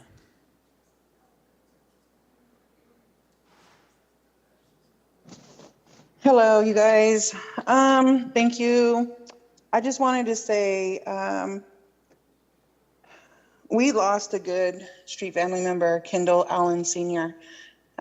He had been on my page, Homeless in Fresno. He was the one I was making the medical tent for because he was passing. He was dying while he was out here. Homeless Task Force knows. Caitlin, thank you for visiting him in the hospital when he had hours to live. This man looked for a bed, wanted a bed. He was pushed every day from Homeless Task Force, threw away his stuff, took everything, even the medical tents that we bought and paid for and put up to let people know he was dying. only to die outside of Ambassador Motel on the sidewalk. If Dyer would stop taking these beds and reserving them for his little projects, maybe Kendall would have been inside. Maybe he would be here for a little bit more. Every death on our streets is because of Dyer. Jerry Dyer keeps stealing the beds. He keeps on allowing people to go from shelter to shelter. We're not taking people off the streets, and you guys aren't going to fool nobody. We have more people out here that are homeless than we ever had before. The 1650, the 650 numbers that you guys are throwing out, 1,600 people freaking housed. Where? We don't have housing. All these lies that are being put out to the community is hurting us. It's hurting us. And Jerry Dyer, the mayor of Fresno that he calls himself, stop taking these beds and put the people, the elders and the sick that are dying on the streets, and put them in there, and stop sheltering the pimps and the drug dealers and the prostitutes that are out here working. I'm sick and tired of seeing these beds not go to people that are dying on their streets. We're not putting them as a priority first. We also have Musqueda Center janitor. You know, he's telling people they can't be on the sidewalk. It's not even July 7th already. We have the fax bus people out here violating people's rights, and I would definitely look into that because they work for the city. And for a fax bus driver to sit up there and tell an unhoused man that he can't sleep on the sidewalk next to the bench, which we're calling police out for. This is like ridiculous. I don't know why we're calling police, because the fax bus driver can't make this man move off the sidewalk. Offer him a bed. Offer him a bed. He'll move. He'll move. No to Dyer, naming anything in his name. No streets, no cities, no counties, no buildings, no nothing. Nothing should be named in this man's name. He's not helping us out here. He is hurting us. He is pulling the wool over everybody's eyes with the media. And pets, look into the Oregon laws for these pets, because we do have way too many pets, and we're having way too many housed people breed pets, have too many dogs, and dump them at the camps. And the unhoused people cannot take care of them, you guys. Dogs are dying on the streets just like people. We need to take care of the individuals and the pets and the people that are on the streets, and maybe we can have a better community in Fresno. But no on the Dyer name. That's just ridiculous. I don't know who thought about that. I mean, come on. Put Dez's name up on there. Yeah, 10 Well, seconds. we need somebody to run for mayor, and if they don't, I will. So, thank you. Bye. There are no more speakers on Zoom. All right, thank you. City Clerk, we're going to move on to the 10 a.m. number 2. This is a hearing to adopt resolutions and ordinance annex territory levy a special tax, CFD number 11. This is in District number 1, so I'll hand it over to Council Vice President if she wishes to make a motion. Council President, I'd like to make a motion to approve. Oh, you know what? Before I do that, I'm going to entertain another motion, the one I always forget. Yeah, is there a motion to adopt the remainder of the consent calendar? Got a motion and a second from Esparza. Any opposition? Motion passes 7-0. Okay. Council President, just a point for clarification on item 1.0. I know that there were 3 recusals on that. I spoke with our city attorney. For the next process, when it comes back, city attorney, is when we will be doing the process that's in place. Could you just describe it for the benefit of the public so they know? Yeah, sure. We've already come up with a plan, a game plan with the clerk's office in terms of how we'll get around the quorum issue, and basically we're going to be drawing straws. We will be drawing straws, Council. Is it going to be a public draw? Because I don't trust the city clerk to, not put my name in 3 times. Yes, it will be public, and we have green cards and red cards. Green is for voting and red is for not. All right, you're going to invite David Tao to live feed it? Everyone is welcome. And for the record, this would just be to hire the consultant. The one when it comes back to adopt will be when we have to do this process. Correct, City Attorney? Correct. It's our opinion that you don't have a conflict at this time. All right, thank you. Can we draw churros and that way we can eat the straw? Whoever draws the shortest churro. Second. Council President, could I just ask really quickly, was the first council member Arias that motion for the consent? Thank you. And Council President, that's approval with the 2 no votes that I have. Okay. Correct, yep. It was the remainder of the consent agenda, yeah. Okay, so for the 10 a.m. number 2, we'll take it out to the public at this time. Anybody in the chamber wish to speak on this item? Seeing nobody, City Clerk, do we have anybody punched up via Zoom to speak on the 10 o'clock number 2 item? No, there are no speakers. Okay. I had a motion from Perea. Is there a second? Had a second from Arias. Is there any discussion? Any opposition? Item passes 7-0. Thank you so much. All right, we're going to move on to the 10:05 a.m. number 1. This is a hearing to consider proposed annual assessment for the city landscaping and lighting maintenance district number 1. As this is a hearing, I will take it out to the public first. Anybody in the audience wish to speak on the 10:05 number 1 item? Seeing nobody, do we have anybody on Zoom? There are no speakers online. Okay, have a motion from Arias and a second from Carbasi. Any discussion up here on the dais? Seeing nobody punched up, is there any opposition? Seeing none, the item passes 7-0. Thank you very much.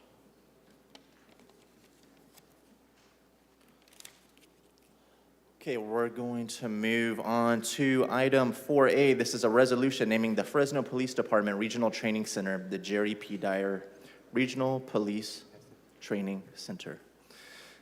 This item was sponsored by myself, Councilmember Bredefeld, and Councilmember Carbasi.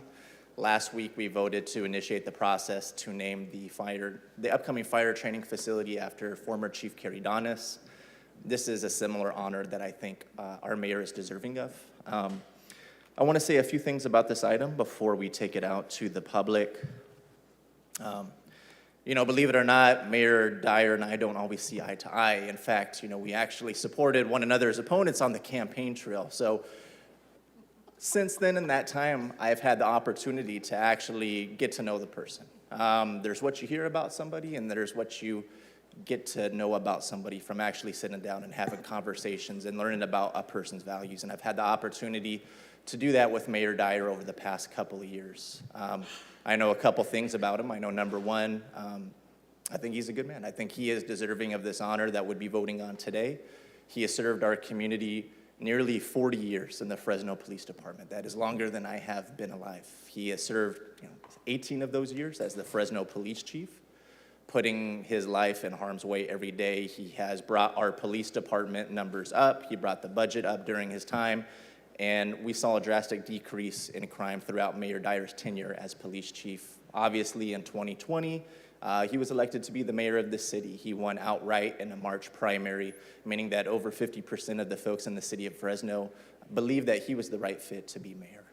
And I agree with them. I've got to know Jerry over the last few years. I know that he is a man of God. I know that he wants what's best for the city. And I know that his heart and his life are fully committed to ensuring that his vision for the city, One Fresno, becomes a reality. I see him hard at work every single day. But the other thing I know about Mayor Dyer is he's flawed.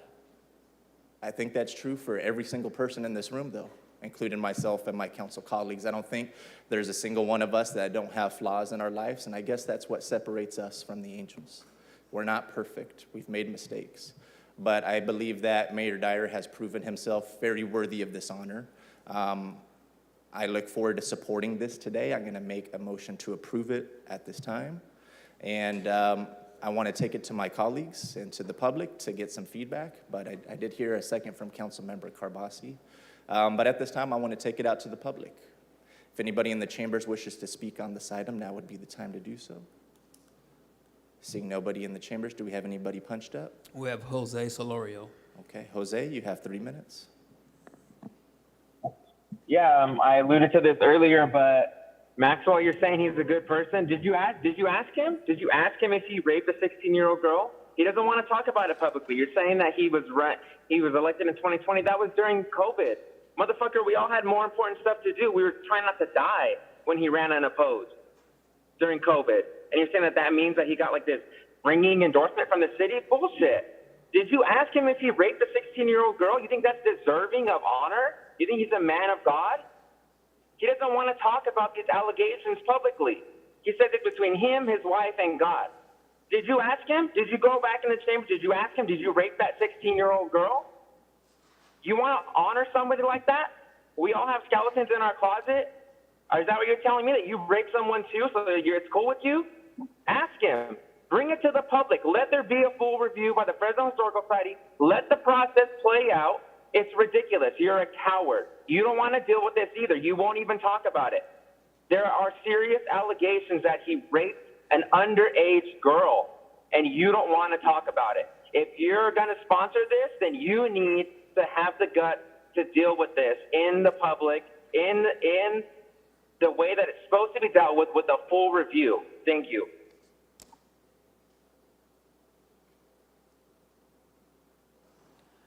Next, we have Dominic Holland. Thank you. Thank you. I appreciate the contributions of Mayor Dyer and former Police Chief Dyer to our community and what he has meant to the police force as well as our community.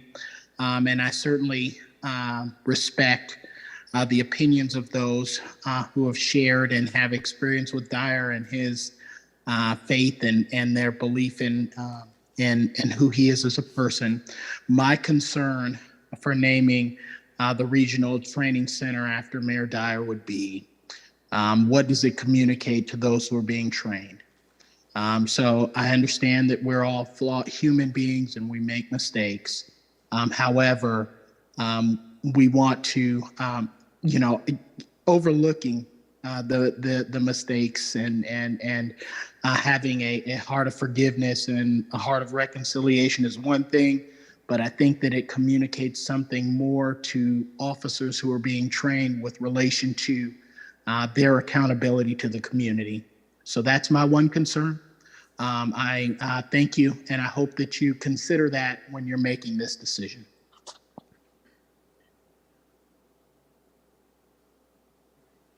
There are no more speakers online. Okay, take it back up to the dais. If you'd like to speak, please punch up at this time.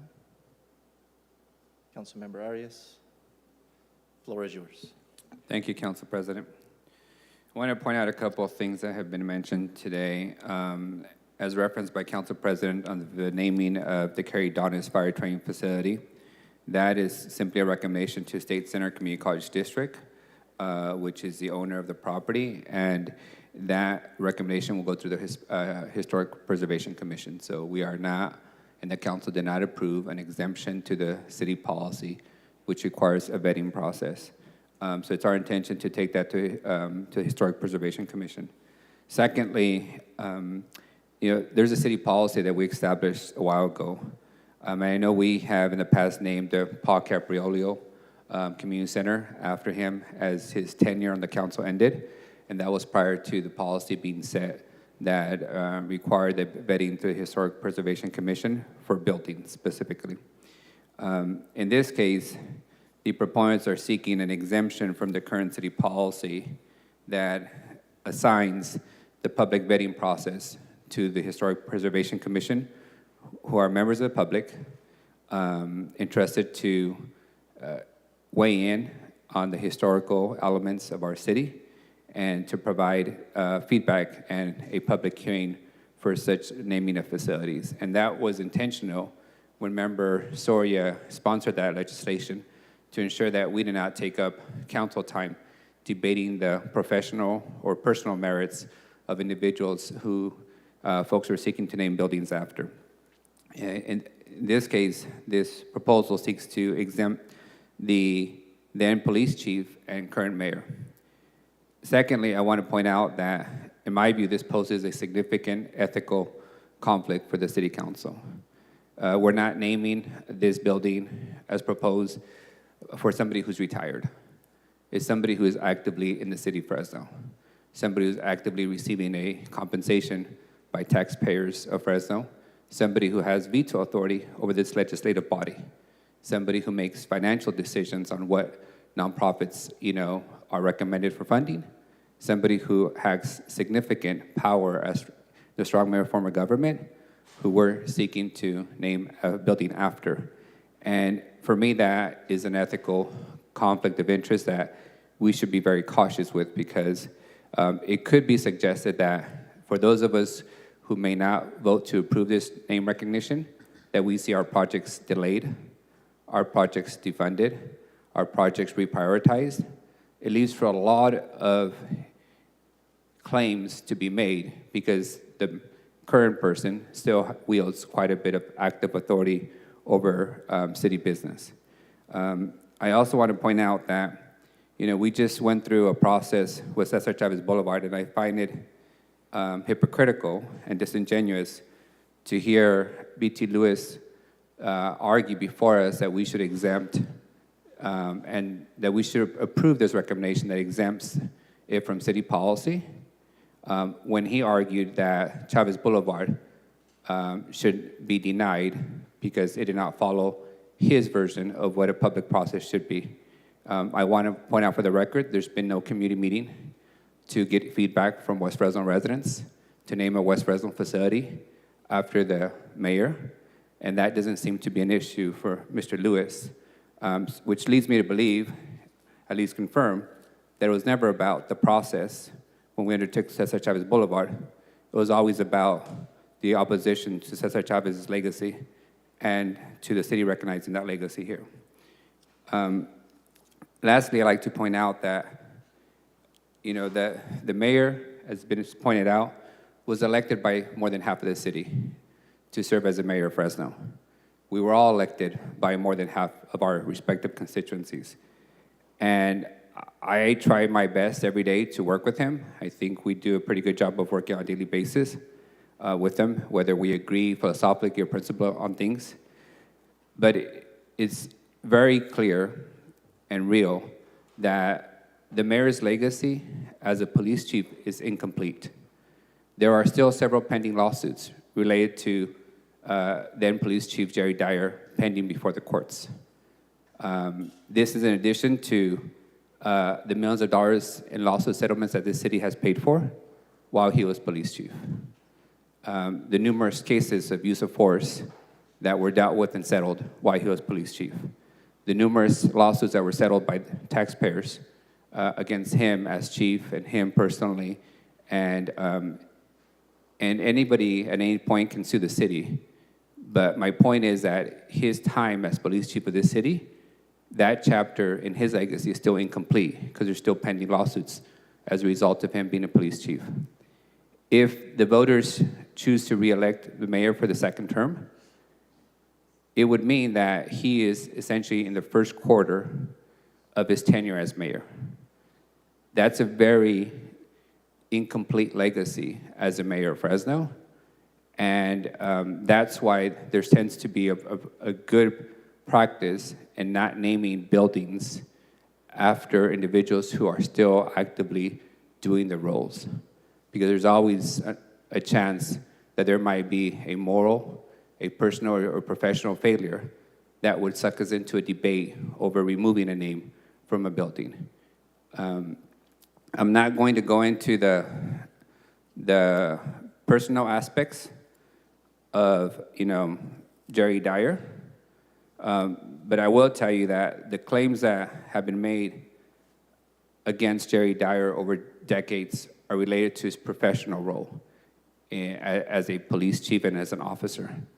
And those are fair for people to scrutinize. I would never ask folks to look at somebody's personal life and personal behavior as a reflection of whether they deserve honor. I think we should judge people on their professional experience, their professional service, and their public service. And there's a lot of questions that have gone unanswered related to his professional experience and tenure as police chief that I think it's appropriate for him to answer to if he feels the need to. But for us as a city, I'd hate to take the route of the Hall of Fame where they debated for decades on how to recognize athletes who had achieved athletic supremacy, but were caught cheating for a portion of their tenure using steroids. What they chose was to set up a system of asterisks and footnotes in the Hall of Fame to honor their professional accomplishments, but to recognize that some of those accomplishments were done by violating basic protocols of not cheating through use of steroids. I don't want to get into the habit of honoring people with asterisks. I think that is not what is intended when we're honoring folks over buildings. And again, I'm not going to support this item for three very specific reasons. One, it seeks an exemption of the public vetting process through the Historic Preservation Commission.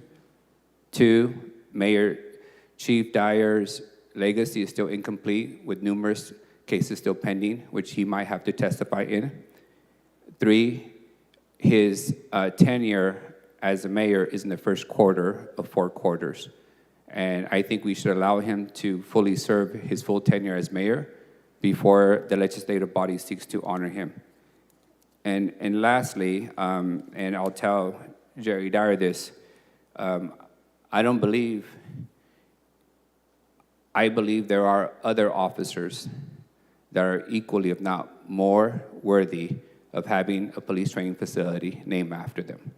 That includes officers who've lost their life in the line of duty. And I believe it is the most humbling thing for Mayor Dyer to simply say thank you, but no thank you, and allow the legislative body to consider this when his tenure as mayor of this city is complete, not in the first quarter of his tenure. I think we all get invited to receive awards. We all get invited to be honored at times, rightfully so. But I do believe it takes a much bigger man to say, no, thank you. It's not the right time at this point. And I don't want to benefit from an exemption in policy, especially during a time where the Supreme Court just ruled that affirmative action is no longer allowed based on race, but yet legacy admissions are. And I think it sends a stronger message for the mayor and his mission to be one Fresno, for him to be treated like any member of the public and any city employee when we're naming public facilities after them, which is follow the policy in place and not seek an exemption of the policy.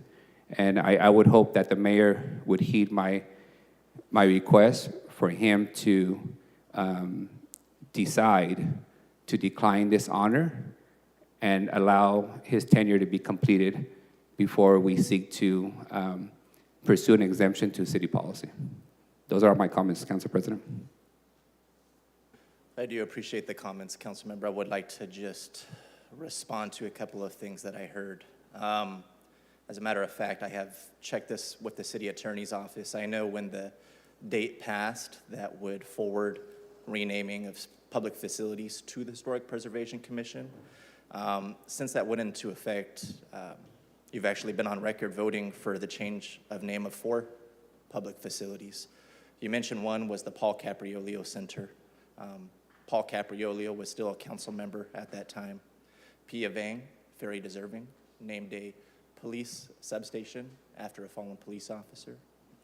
Named a park after Dolores Huerta without going through the process. As well as another park in your district that got changed to the name Landfill, as well as Cesar Chavez Boulevard, which we have taken up recently as well. All very deserving people. You mentioned that there's other officers that are more deserving. I think that we have done a good job of honoring a lot of our officers, including Pia Vang, who we named the substation after last year. When it comes to Paul Capriolio, you had mentioned that you're worried that our mayor might have to testify in some cases, and therefore we should wait. I believe former council member Paul Capriolio is still an attorney and still regularly testifies in a court of law. And so I think a lot of these folks, their legacy and their history is still ongoing.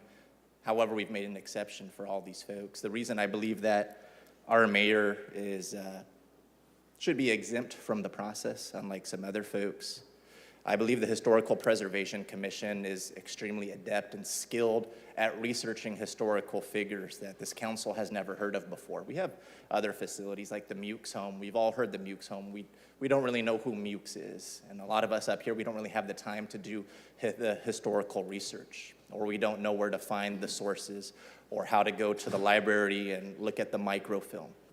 That's where they come into play.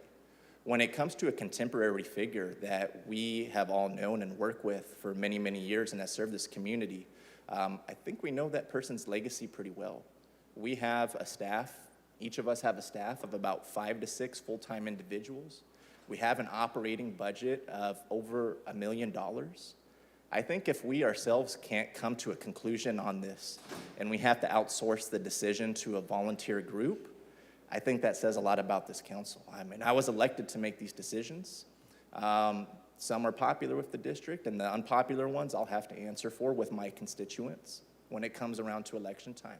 It's not for me to outsource my decisions to an unelected group of individuals. And so, again, some folks, we don't know their histories, we don't know their legacies.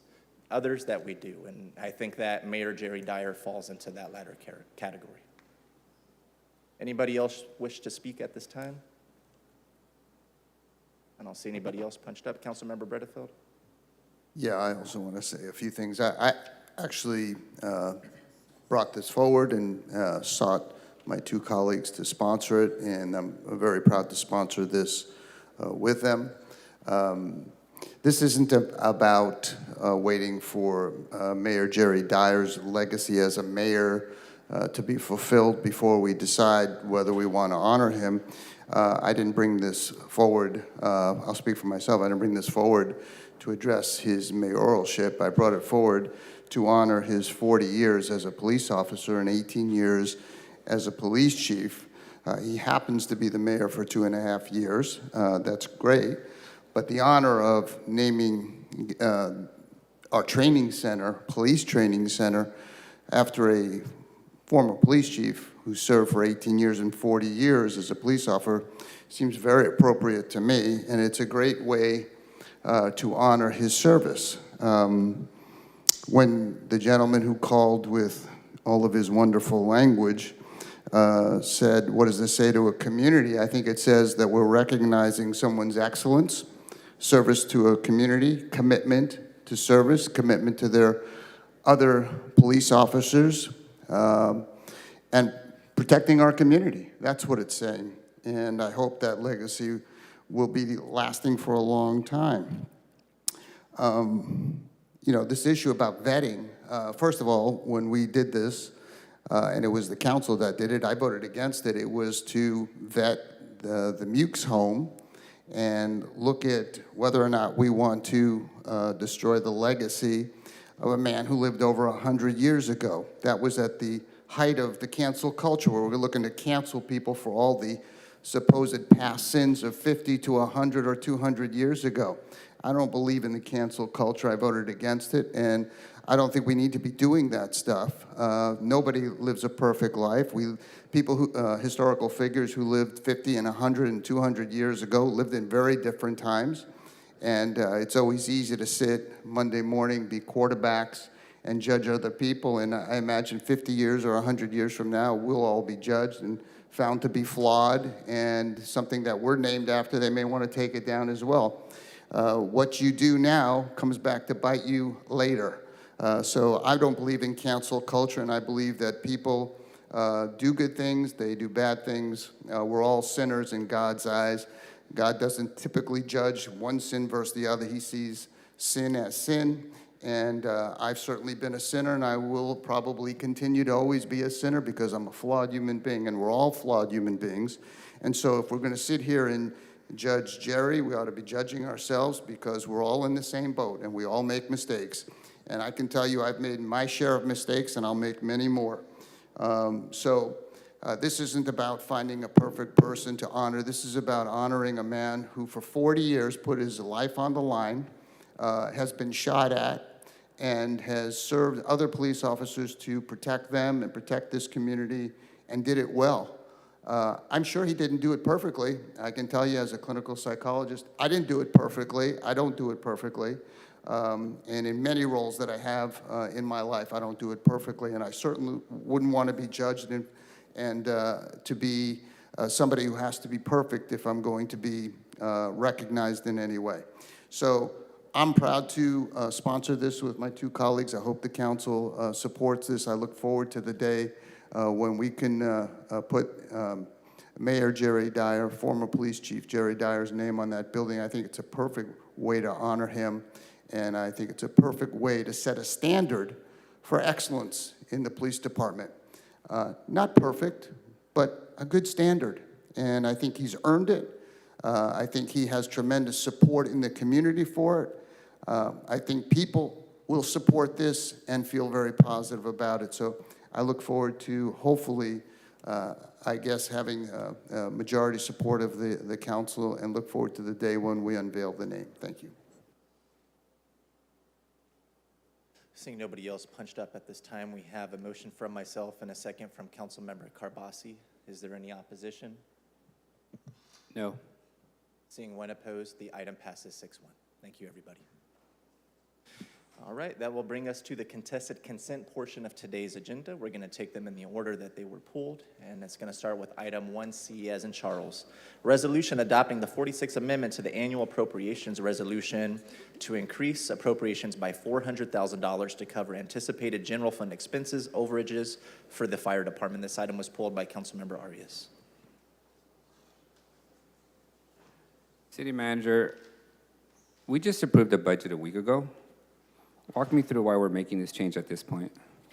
So this is for the fiscal 23 budget. As you know, starting July 1st of the previous fiscal year, an appropriations limit was set for the department. It caps the amount of money that they're able to spend. And Billy can add to the details, but we did not budget sufficient money in their overtime budget, and they are not going to be able to make it through June 30th with fiscal 23 expenditures.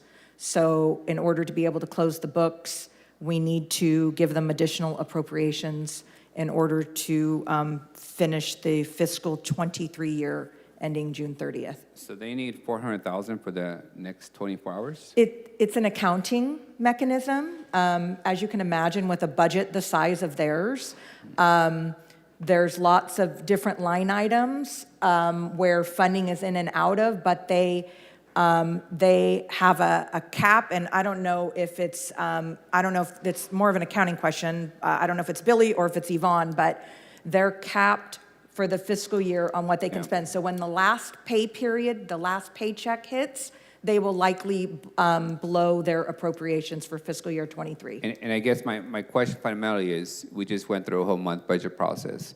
Why wasn't this addressed during the 20 days of budget hearings? Why wasn't this brought to our attention? I feel like I'm being blindsided after I just approved the $2 billion budget.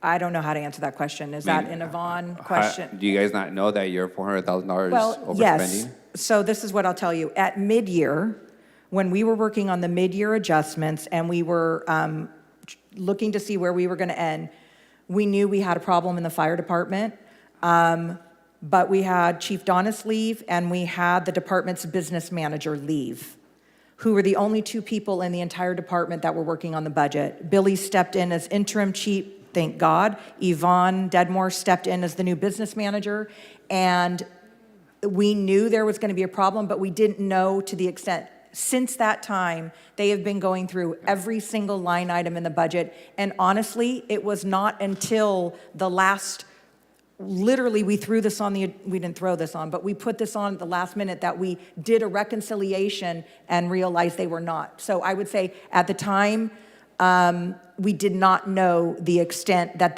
we were hoping they were going to squeak by. We just finished the reconciliation. In 5 years, I've never seen this occur. I've never seen, a week after we approve a budget, a department being $400,000 short to close the year out. So I'm still struggling to understand how this fell through the cracks, irrespective of, I know fire chiefs don't manage budgets directly themselves, and department budget analysts don't either. We have a whole finance department and the controller's office. I'm seeking an explanation that is concise, and if we screwed up, we screwed up. But for me, this is a red flag. I mean, what other departments are overspending and we're not aware of it? So this is the only department. As you know, we've talked about this over the years. Because fire staffing, you have to have, it's mandatory staffing, right? We have to have firefighters. So when firefighters call in sick or there's an issue, we must backfill their slots. And those slots are always done with overtime. We cannot anticipate how many firefighters are going to be sick on any given day. We do our best at the beginning of the year to estimate based on previous trends. I can tell you that the administration has been very unhappy with the levels of overtime, shift replacement overtime that are budgeted in the fire department. I can tell you when we did the fiscal 23 budget, we did not give them all of the money that they asked for. We wanted better management over the shift replacement. There's only so much control that, that the department has when it comes to shift replacement. We have a MOU which allows the shift replacement to be paid at time and a half. That's what we agreed to in the labor contract. It's of course, it's something that we'd love to address in the future, but it's the contract that we have. Where's the money coming from, the 400,000 additional?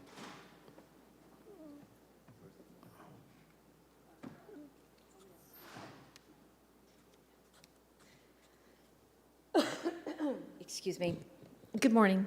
Good morning. First of all, I want to say that in the PowerPoint presentation that the chief provided, we did note toward the end of that PowerPoint presentation that there were some adjustments that we needed to do to clean up FY23, and overtime was part of that. So we did mention it In that bullet here. point, was the amount noted? We said a total amount, and I was looking for it right now so I could be more exact. We said a total amount in order to take care of two things, and one was capital related and the other was the overtime issue. So while it was mentioned, I don't think there were any further conversations. And we do have some resources from grant funds and the OES grant funds that are unspent that we are planning to utilize toward the general fund overage, which is what we're addressing right now. So is the 400,000 coming from the general fund, or are we funding it from third-party sources? Third-party sources. Okay, thank you. Those are all my questions. Make a motion to approve. I got a motion to approve item 1C from Councilmember Arias and a second from Council Vice President Perea. I don't see anybody punched up at this time. Is there any opposition? Seeing none, the item passes 6-0. Thank you very much, Chief. Appreciate your time. All right, that brings us to item 1D, as in David, approve an agreement with Green Dot Corporation to provide an alternative direct deposit option via a prepaid card program in lieu of a paper check with no cost to the city of Fresno. This item was pulled by Councilmember Arias. Councilmember. Thank you, Council President. I'm not familiar that this was even a service that our employees had. My questions are very basic. How many employees utilize this service? It's anywhere from 100 to 150 within the year. The summer months command more demand for the program because we have a lot of temps, student interns that are helping to support staff. So it's primarily your temporary employees or your youth folks that working right. for the summer jobs. That's correct. And second question is, when does our Bank of America agreement expire?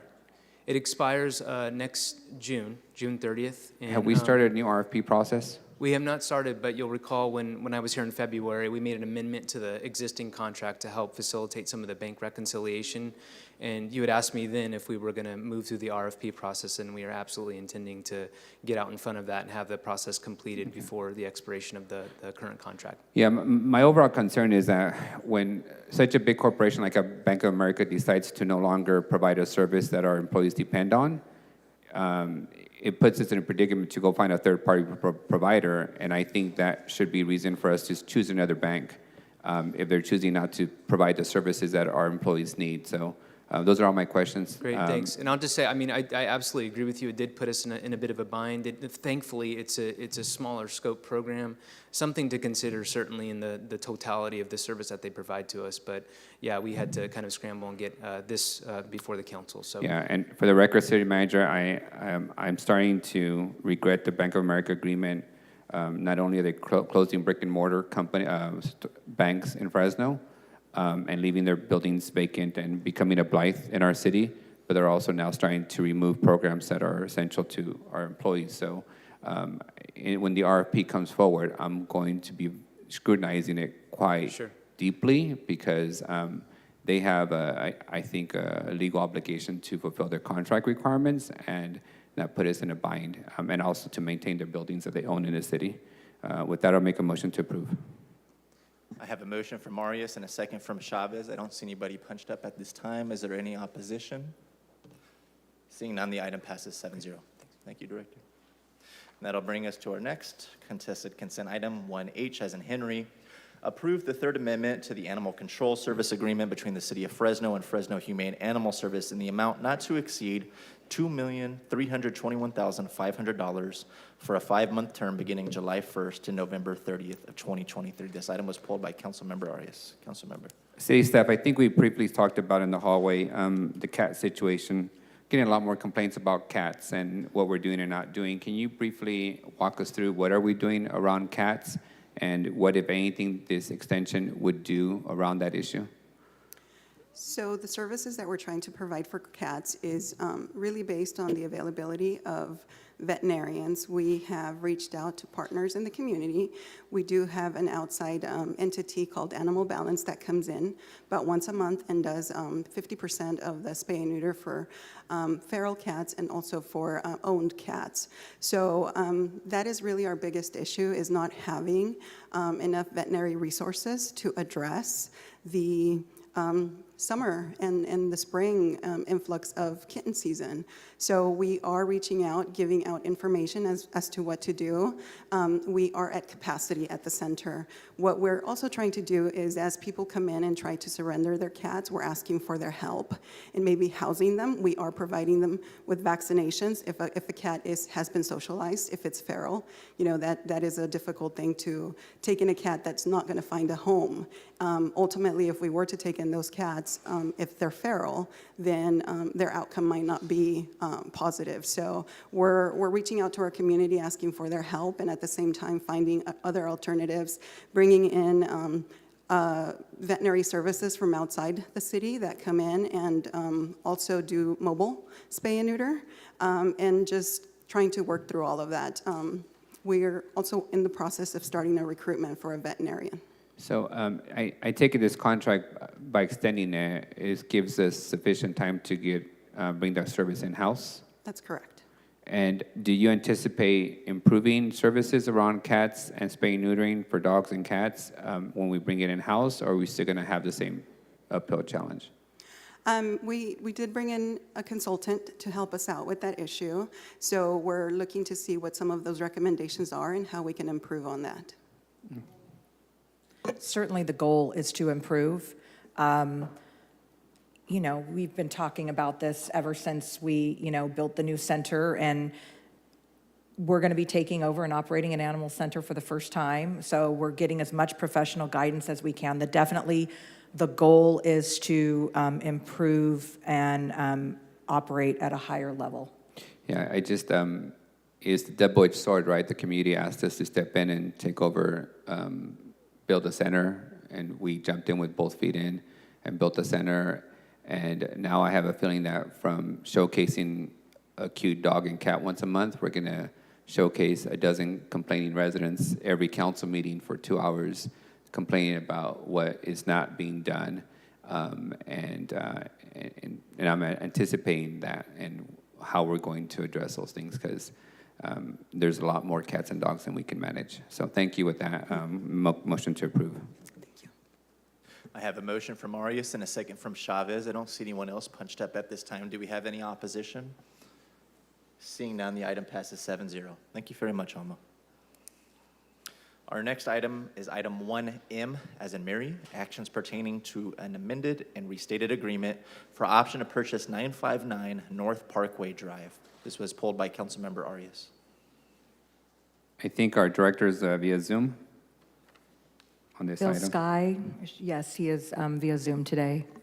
I know this is a cleanup item, city manager, but I needed and wanted our director to, for the record, explain what this item does, because I don't want the public to be under false pretense that we're opening up a new shelter and there's available beds.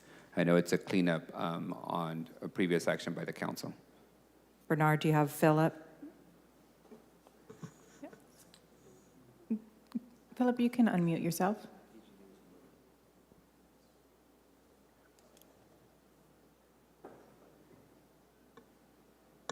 Hi, council member. I don't know if you can hear me okay.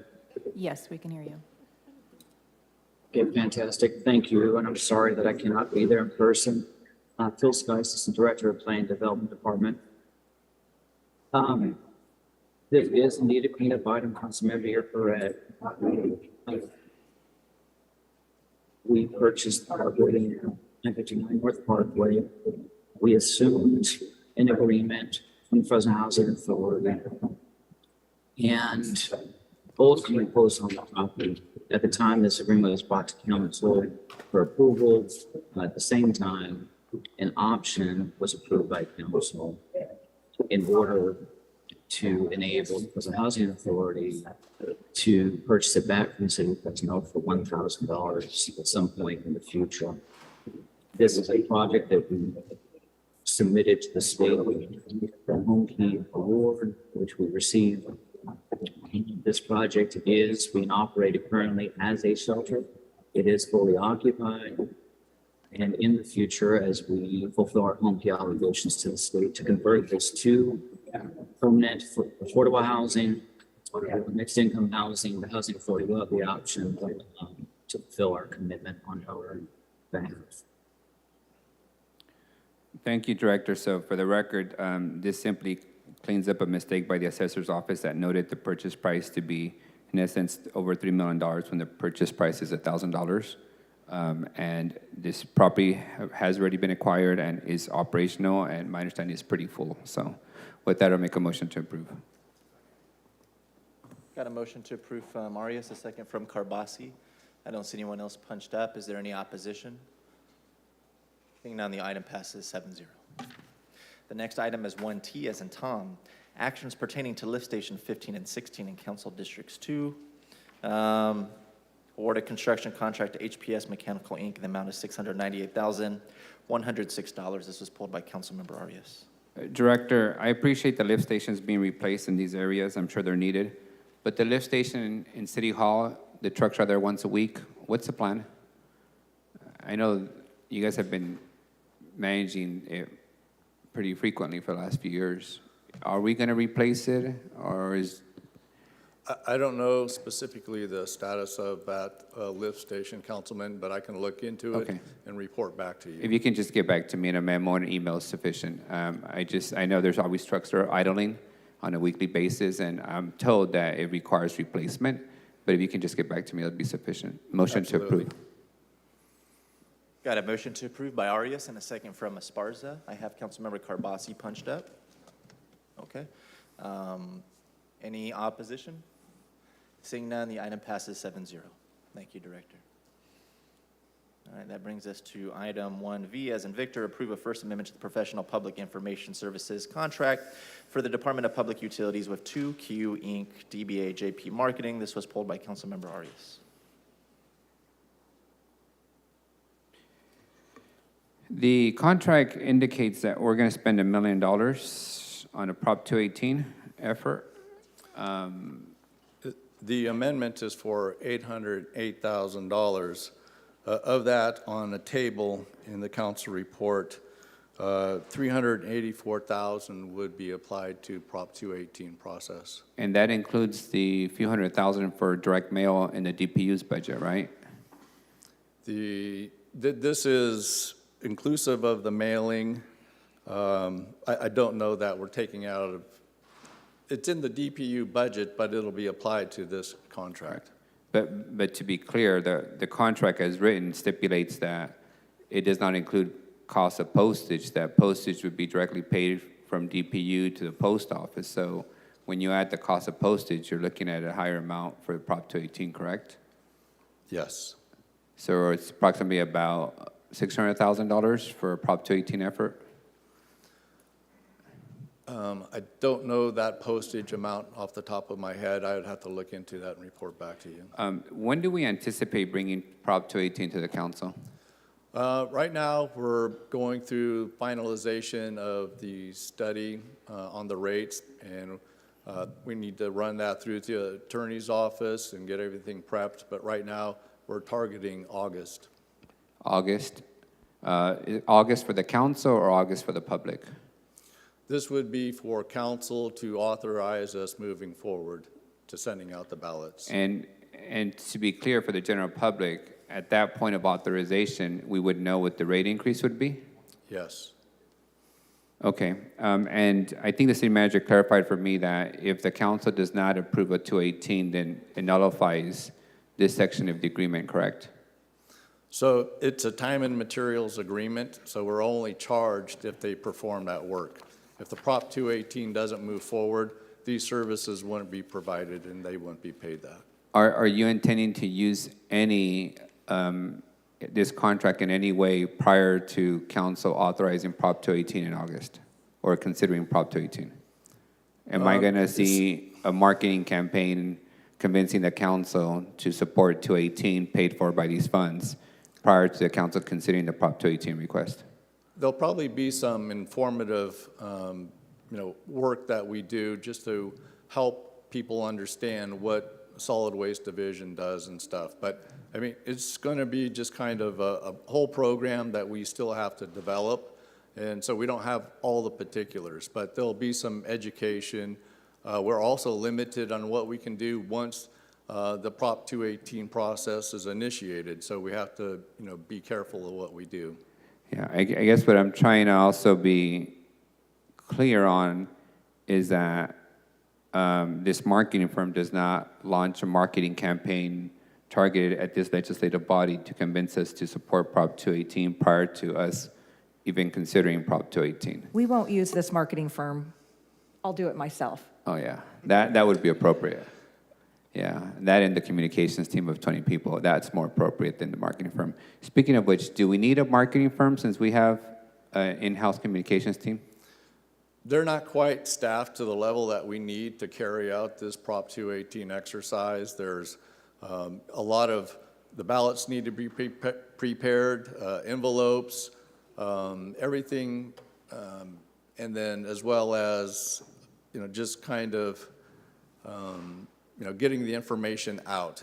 And so just the mailing of it itself is a huge process. We have to build a database and get all this stuff squared away so that we can reach out to all of our customers. So Brock, touch on the other things other than the Prop 218. There's a lot of other things that this marketing firm is going to do other than Prop 218, the water quality report, the utility inserts, those types of things. Yeah, I don't have a concern with those items. Oh, okay. I do think we can all do all those in-house, and I do think that in-house we can manage to send a mailing list since you guys manage to mail us bills every month. yeah, I mean, so we have, nearly 119,000 customers in solid waste.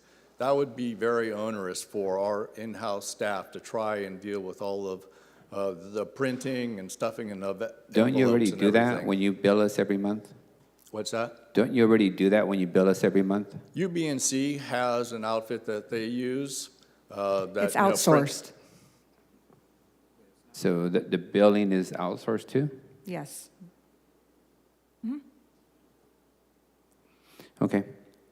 Well, just know that I'm not ready for Prop 218, and I'm going to scrutinize this process pretty clearly. So I don't want to see any billboards paid for by this marketing firm convincing the council on 218 before the council even knows what 218 encompasses. Sure. Thank you. Make a motion to approve. Second from Vice President Perea. Any opposition? No. Registered one opposition from Councilmember Bertefeld. Second opposition. And a second opposition from He's lonely Councilmember today, Arias. so I got to join him. The item passes 4-2. Yeah, 4-2. Had to double check. All right. Our next item is 1X as an X-ray award a product purchase contract in the amount of $708,732.52 to JAM Services, Inc. of Livermore, California. This was pulled by Councilmember Arias.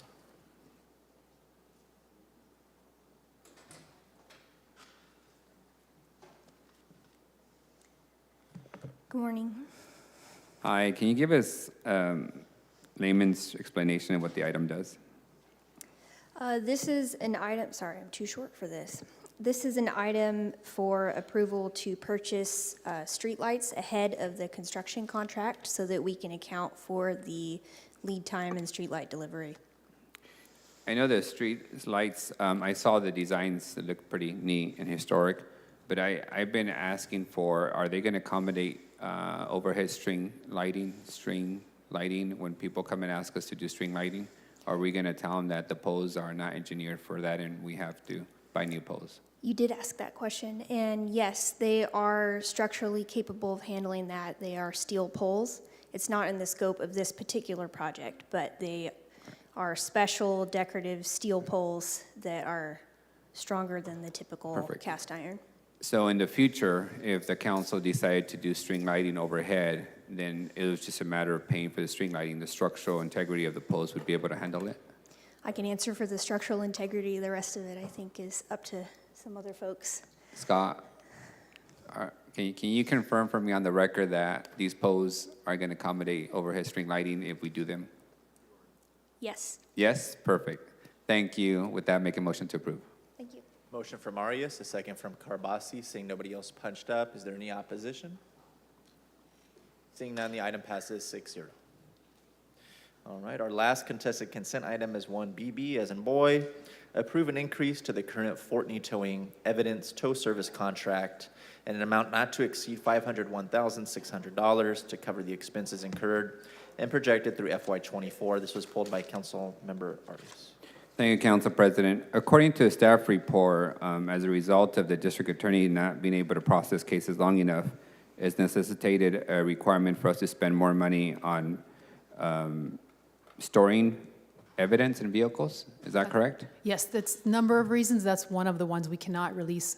The majority of vehicles that we have stored is that they're evidence in crimes that we've made arrests for. So in order to have a successful prosecution, we've got to hold on to them. And what are the other reasons? Number one, in 2020 and 2021, we had near-record murders in the city of Fresno, so the number of vehicles associated with murder investigations grew exponentially, as well as the COVID shutdowns of the courts. So it sort of created a backlog of us for having the cars, and we work on monthly lowering them, releasing the cars we don't need to keep. But unfortunately, unless a plea deal happens, the cars for murders and shootings and things often stay because they're either on appeal if there's an arrest, or if the case is unsolved, then we're stuck with holding them. What happens when we finally get the green light to dispose of the vehicles? How do we dispose of them? I don't know the technicalities of that, but the releases go out. There's registered and legal owners are notified, and that happens so that they can be disposed of properly depending on who owns the vehicle. Okay. And lastly, where is the additional money coming from? That, it looks like we do have existing appropriations in 23 and 24. But this is basically just to cover some issues related to Tyler Munis. We used to be able to kind of cover overages, and we can no longer do that just on our own. So is the money coming from the police budget? Yes. The existing police budget that was just adopted? 23. 23, the one before June 30th ends? Yes, we're covering both years, so I'm not sure the city manager can speak to that. What's the additional request? I know it's not to exceed 501, but that's not the full additional increase, right? Actually, that covers a little bit of what we already owe and then what we'll owe for another year. So it's about a year and a half worth of storage fees. Okay. So this covers a year and a half, so we won't have to take it up to the next budget cycle if there's additional increases? Yes. All right, thank you. Motion to approve. Motion from Arias, a second from Vice President Perea. Seeing nobody else punched up, is there any opposition? Oh, look. Item passes 7-0. Thank you all. Thank you, Deputy. That will conclude the open portion of today's council meeting. City Attorney, can you announce the closed session item and whether we'll be reporting out afterwards? Yes, Council President. In closed session today, we have item A, conference with legal counsel, potential exposure to litigation, PW Fund B, LP versus City of Fresno. We do not expect to have any reportable items after closed session. All right, thank you very much, City Attorney. We'll see everybody here on July 20th. Thank you.